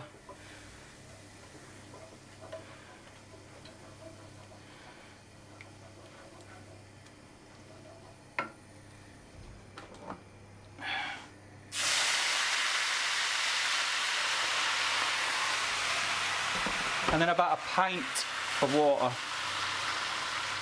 for the stock. Now we're gonna have to add more stock, and we're gonna have to do a cornflour slurry. But what we're doing is we just want to break up all them bits, them flavoury bits. Scrape everything up off the bottom of the tray. And I like quite a lot of gravy, so I end up having to put quite a lot of water in. Everyone in the house loves gravy, so there's never enough to go around. I have to make loads of it. So I've got to make this go a long way. So I'll be adding quite a bit of water, quite a bit of stock, and then the corn flour to thicken it up. Okay. What I can do is just flick to this and I can see what you guys are saying. Chicken looks great. Cheers, pal. It's a large chicken as well, Warwick, so there's going to be loads left, mate. Right, I'm now going to turn up my veg to about medium heat. Where's my bloody thing? So my cauliflower and broccoli is on medium, my cabbage is on medium, and they're just going to slowly cook through. This gravy's looking sweet. How are we looking, people? I can see the chat here now, so I can chat to you through here, but I need to get this how I want it. So I'm going to add a little bit more water now that stock's been absorbed. Because I like a lot of gravy, so I have to go quite heavy with the chicken stock or the beef stock or whatever, because we love gravy in this house.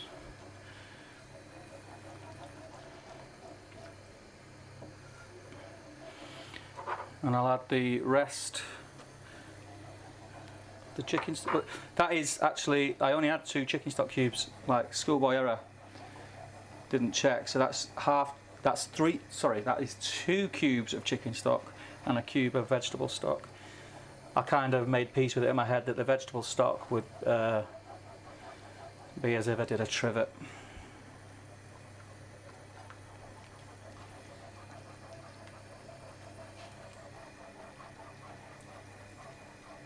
It's looking good.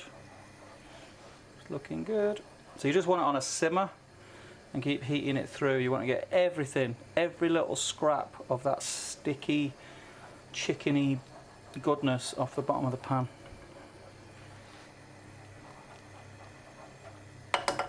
Turn that down a smidge now, just let that heat through. Get rid of those.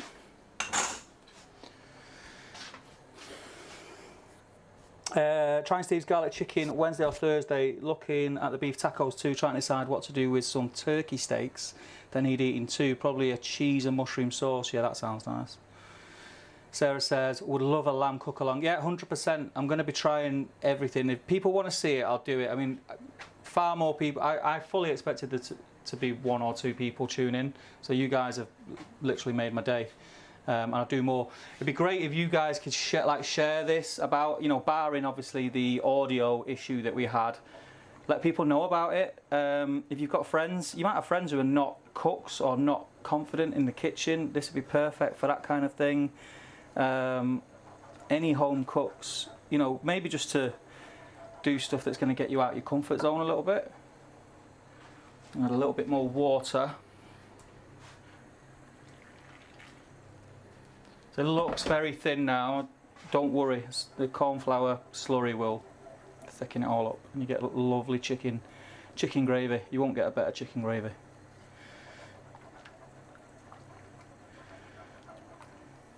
Right, that's on low now. That's just going to keep it through.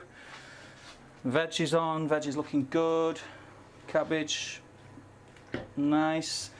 With the cabbage and your broccoli and your cauliflower, you will have to keep pushing them down in the pan because they'll tend to float to the top. You want them to cook. Just make sure at some point all of them are submerged. Right, okay, let's have a look. Stuffing is in, that can come out now. I think I'll check on that.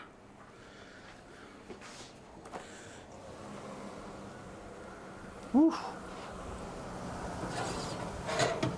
Yep. There we go. Stuffing. Beautiful.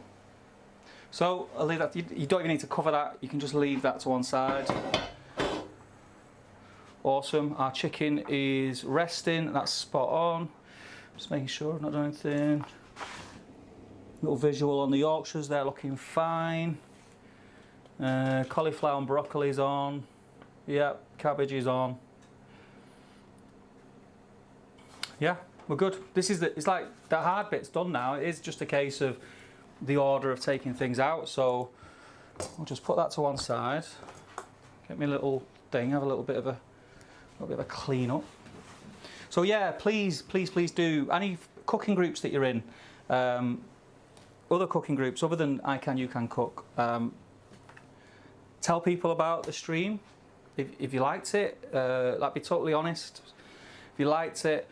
If you've got any suggestions of something that I may be doing that I should do a little bit differently, or anything like that really. Any recipes you want to cook along to, obviously when the sound issue is sorted, because I think when the sound issue is sorted it's just like 10 times better, right? Chicken smells amazing. I think I'll have Warwick over here in a bit. There's going to be loads of chicken actually, mate, so there'll be some for you. Yeah, let me know how you get on, Nathan, with those. The garlic chicken, especially with like just chicken thighs, so cheap. It's such a great meal. I love it. There's another one that I do with skin on chicken thighs with green beans, mushrooms, carrots, and I suppose it's like a gravy, but I wouldn't call it a gravy. It's more like a jus. That's really nice as well. I might do a video for that one.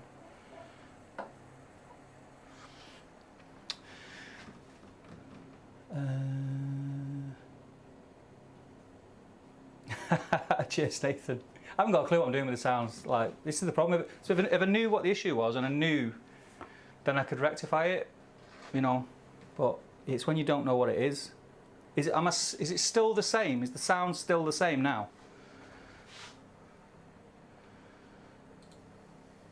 Oh well. Try this.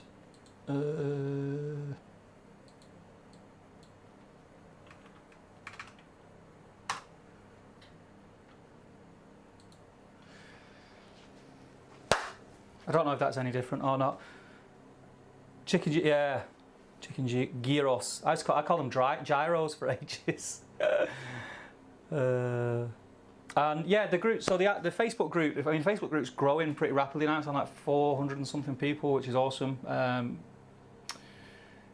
Share that. Invite your friends to it. Get your friends involved. Even if they're not like regular cooks, but they just like to cook now and again. It's just a great place to. I just love talking about food. I suppose the other thing to say as well is, obviously I've got the YouTube channel, which I'm going to do live streams and pre-recorded videos, which are 10 times easier than this is. There's the Instagram. If you're on Instagram, go and check out and follow on Instagram. Twitter. Try to get the Twitter up to a similar point as the Instagram. That'd be awesome if you could follow that and share. Just share as much as you can. I'd really appreciate it. And I've started to dabble in a podcast. So if you go to the link, there's the links in the bottom, and you click it on the list. I'm sure it's on there now, but it's not. It'll be on this afternoon. podcast. I've recorded the first episode, which was really weird, like doing it on your own, and it just felt weird. But I'm considering doing podcasts because I think I want to try and get people on who maybe, like, I don't know, chefs from restaurants that we all like or whatever, just like people who know about food and I can learn from. And I think inviting someone to come on a YouTube video would put a lot of people off, because a lot of people are comfortable in front of a camera and don't want to sit in front of a camera, etc. But a podcast is different because it's just audio, and I can do it over the internet. I can do it via a Zoom call. So they might be. So the first episode I think is up there. The link should be on the links. Give it a listen when you're in the car on the way to work or whatever, or when you're cooking. Whack it on. I think it's 40 minutes. They're all going to be around that.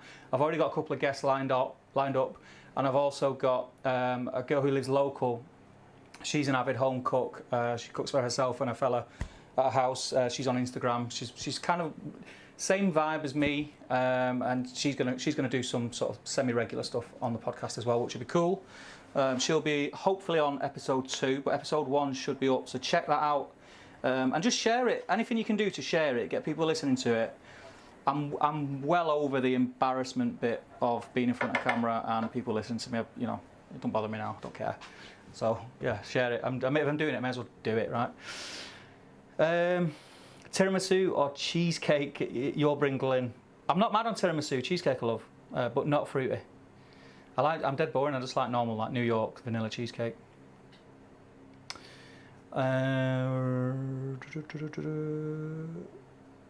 Need to leave you to it. Chose to catch up on, but I've shared the stream on my news feed at least. I'll pop up my screen for this week. Awesome. Thanks for joining, Nathan. Really do appreciate it, mate. Take care. Yeah, keep chatting, guys. Keep the chat going. This gravy's looking good. We're cooking on gas. What time are we on? It's 1:45. I'm going to turn the veg up a smidge. Just cooking along nice. Get the veg properly cooked now for like the last 15 minutes. We're going to be plating up shortly. There we go.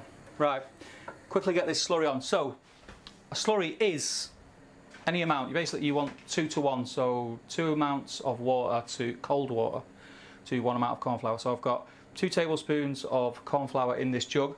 I'm going to add 4 tablespoons of water, and it doesn't matter if you get that slightly off. It really doesn't matter. The only difference that it makes is how quick it takes effect, if you know what I mean. How quick it does what it is that you want it to do. So, we're going to mix that up. Like so. Yeah, podcast about food, mate. About food. We're going to add a little bit at a time. Turn it up a smidge, and we're going to stir it in. And you can see it starts to thicken up straight away. I am not going to use all of that slurry here because it's already very thick. And don't worry if you put too much in and it goes thick. You just add more water from your kettle. Oh yeah, that's looking really good. So I'm going to get it to the consistency that I want, which is, to be fair, it's not far off. And then I'm going to give it a little taste. A smidge more.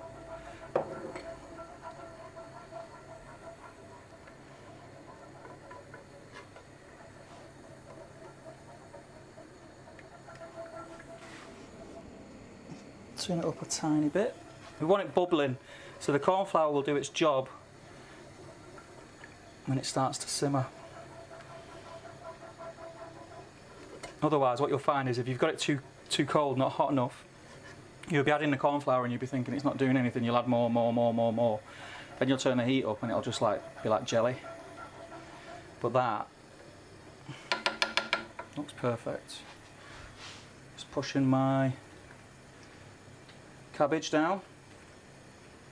It's starting to bubble, which is what we want. Broccoli and cauliflower is cooking away. Yorkshire puddings are rising. Let's have a look at our veg. Probably should have took the carrots out. Let's have a look. No, carrots are looking good. Potatoes are looking freaking amazing, if I do say so myself.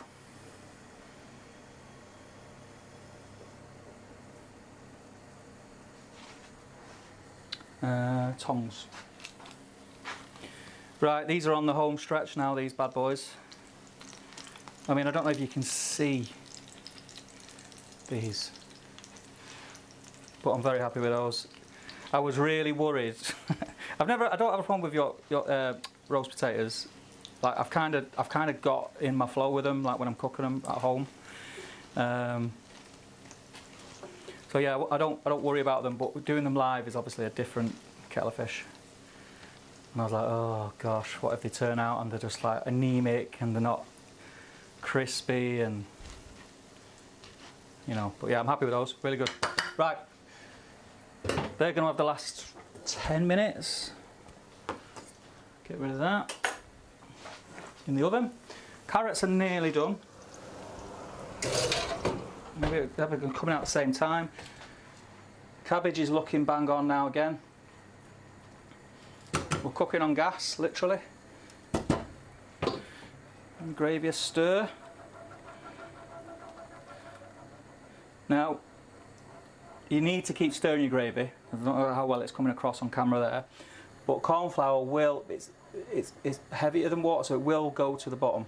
Yeah, for you to mix it in and get it to do what you want it to do, you've got to keep it moving. So keep going back to it, keep stirring, keep stirring, keep stirring, keep stirring. I'll give that a taste now. Find my little spoon. Give it a rinse.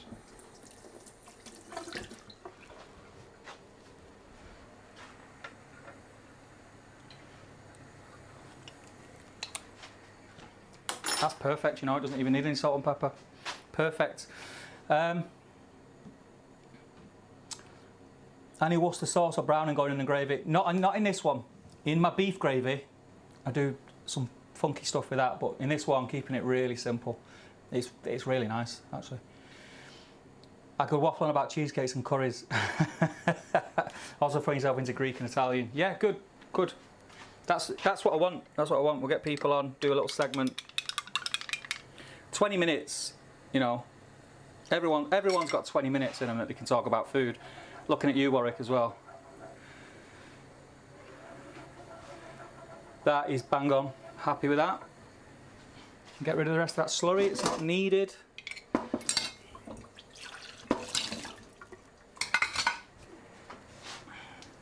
Right, so what I'm going to do now, that veg is almost done.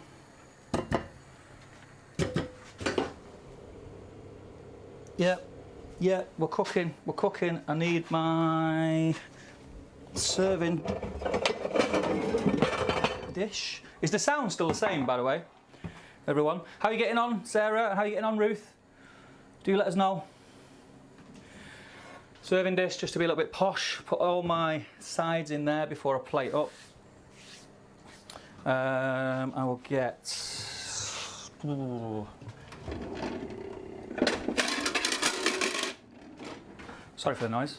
I'm going to get a plate. What I'll do is I'm going to get it out, serve it. I'm going to plate one plate up, get the gravy in the gravy boat, which is there. Show you a plate, and then it's time to eat. So yeah, we're getting there, guys. It is 5-2 and it's come together. I don't want to tempt fate yet, but it's come together pretty well. The timing's been pretty good. So let's make this happen. I need this, so I need to get rid of my colander for a minute.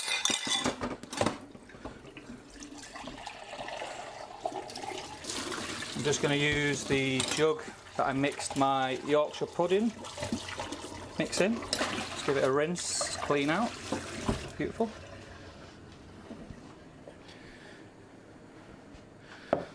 Because there's too much gravy there to go in that gravy boat, so I need this. Veg is nailed. Turn that down. Veg is done. Got myself a little spatch. Get myself my glove. This is the bit that it could all go wrong. I could spill bloody red hot gravy everywhere if I'm not careful. And I'm going to pour it into this jug.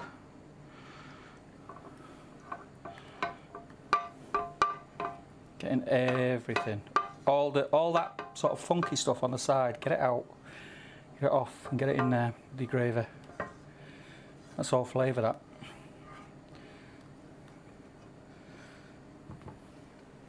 Beautiful. Whoops.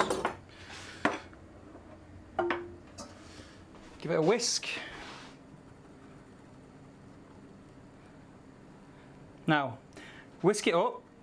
This is where you test to see the consistency, if it's too thick for you, if it's not too thick for you.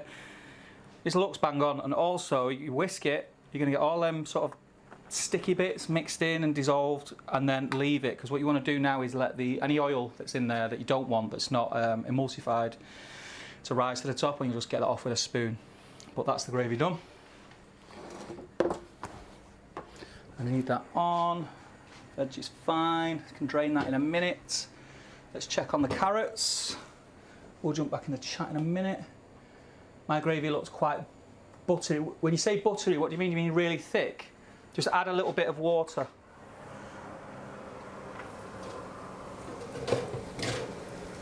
Oh yes. Carrots out.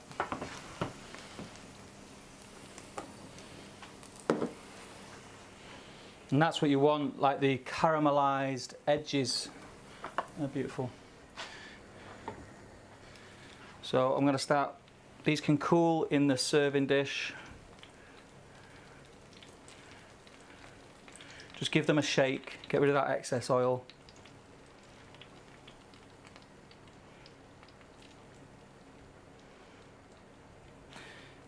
And I know it sounds weird, but since I've been doing like cooking videos and stuff, I like to, when the food's in my serving dish, I don't like two green things to be next to each other.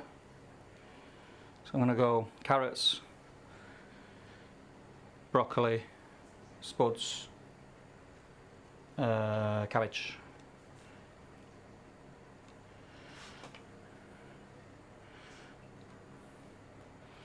How are we doing? My gravy looks... Let me know what you mean by that, Sarah. Just if it's too thick, add water. If it's not thick enough, add more of your corn flour slurry. And mix it through on heat, so it's like bubbling, until it's the consistency you want. Don't worry. I remember the first time, like if you've not used it before, I'm assuming you have, but I remember the first time I used it with corn flour, like it just sort of happens all of a sudden. When I was mixing it thinking nothing's happening, and then all of a sudden like bang, it started to thicken up.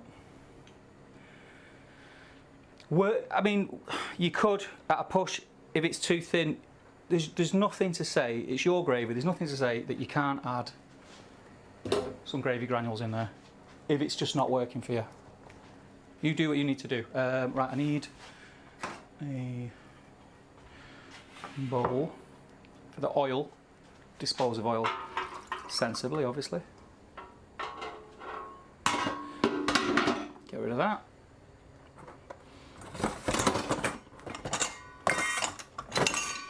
I've still got my bloody oven glove on.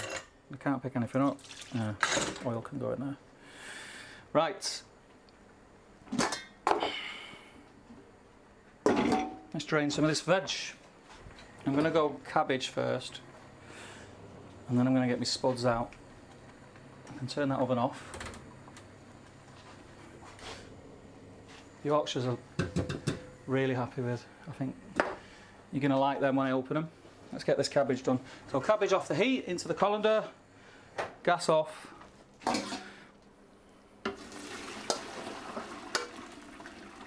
There we go.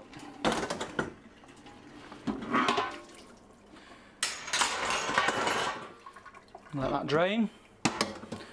And what I tend to do when I don't spill cabbage water all over the kitchen side, like an idiot, is I get like a spatula and I'll just press it and turn it, because obviously it's all layers of leaves, so you get a lot of moisture trapped. You don't want to mess around with it too much, because you'll turn it into mush. You want as much of that water off there as possible.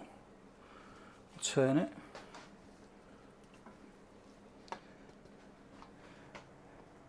Oh, like, yeah, don't worry about that. Don't worry about that. If you've got browning, you can add browning. At the end of the day, you've made a gravy from chicken stock cube and chicken juices.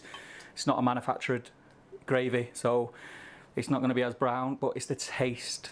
It's the taste. As long as it tastes right, it's right. Okay, that's done. Get a tissue. Get rid of that excess water because we don't want that water making our spuds not crispy. Right. This is the crazy bit at the end. Everything's coming out of the oven. That can stay on. Oh, look at them.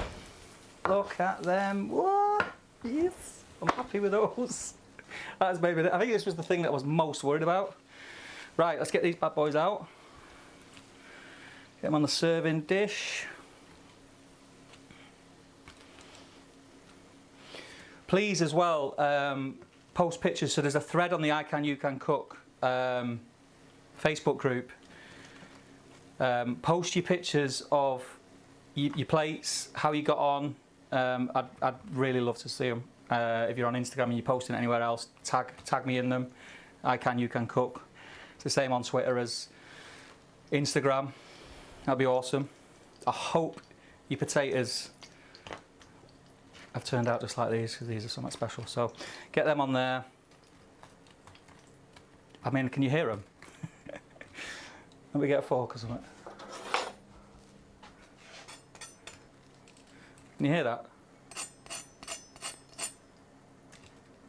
That's how crispy they are. Yeah, and you can put the garlic in with your potatoes if you want. I tend not to. It's a bit bitter once it's been cooked that much for me. Get rid of that. That's done. Again, put the oil in that pot, ready to dispose of sensibly. Lovely. Right. My other veg. Turn that off. Yorkshire's almost done. How are we doing for time? I'm slightly over, but I'm nearly done. I'm nearly done. Let them drain. While they're draining, I'll get the Yorkshires out. I can turn that off. That's off. Everything's off now. Got my stuff in. I need a bowl for my Yorkshires. Where's my bowl? Where's my bowl? That'll do. Oh, flipping heck. Oh, guys. How are those? How are those for Yorkshires? Look at those. They're monsters. I don't know what to say. Don't know what to say. I'm happy with that. I'm over the moon. I'm feeling very pleased with myself. And the crispy, can you hear that? Beautiful. These are not all they're not all gonna fit on my bowl. So what I'll do, I'll get that many on, I think. Oh, and I'll put them to one side, like that. And then I've got one left, which I'll keep out for the plate. My God. They turned out awesome. Again, get rid of that oil.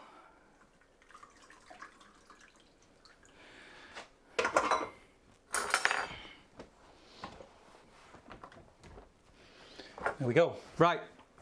Where's my other veg? There we go. Broccoli and cauliflower. On you go.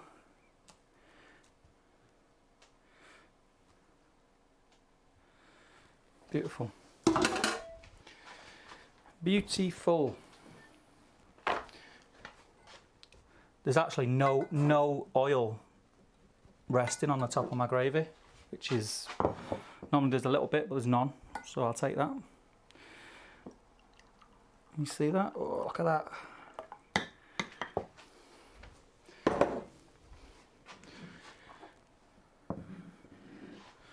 Right, let's carve and do a plate with 5 minutes, and then I'll let you guys eat. That's fine. Let's get our chicken. Are you still all with me? It's done all right. Again, apologies for the sound. I don't know if it's got any better or got any worse. I will work out what that issue was with the sound and correct it. Right. Let's carve.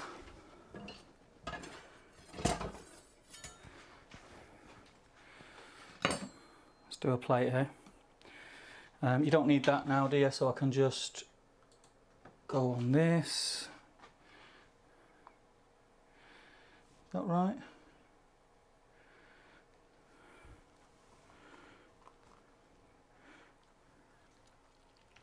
I mean, it just falls off. There's a leg.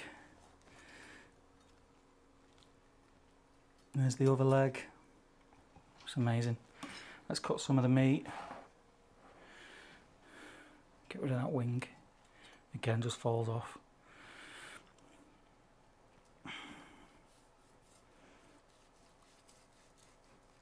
I mean, that chicken is cooked to perfection.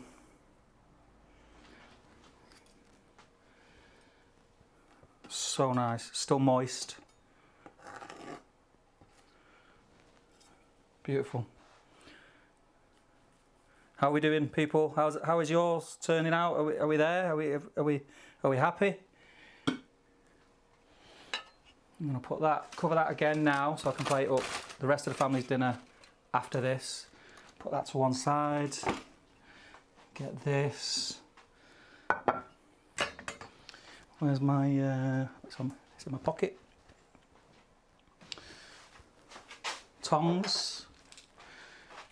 A couple of potatoes. Again, I'm weird, so I don't want to put like yellowy beige next to yellowy beige, so I'll get some cabbage. Cabbage looks amazing. Another potato. Oh, go on, I'll have another one. Why not? I'm feeling proud of myself.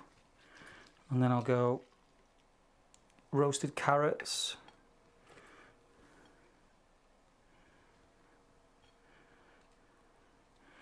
And then I'll get some broccoli and some cauliflower. To be healthy, obviously.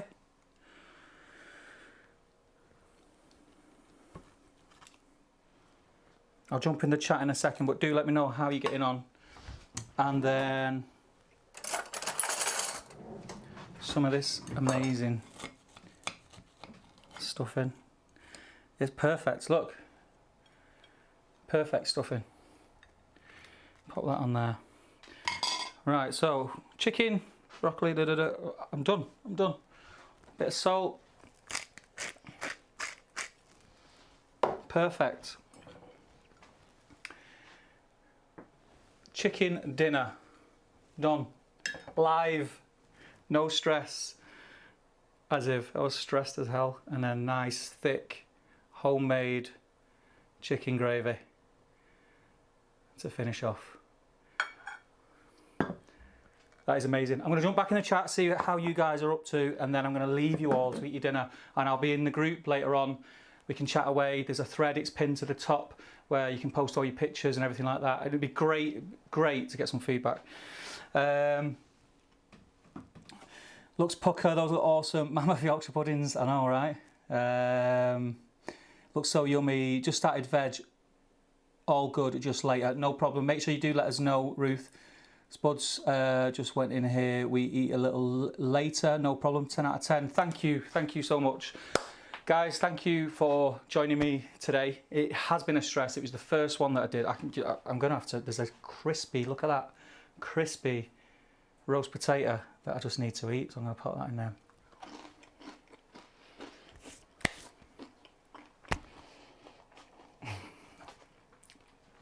Yeah, I need to eat.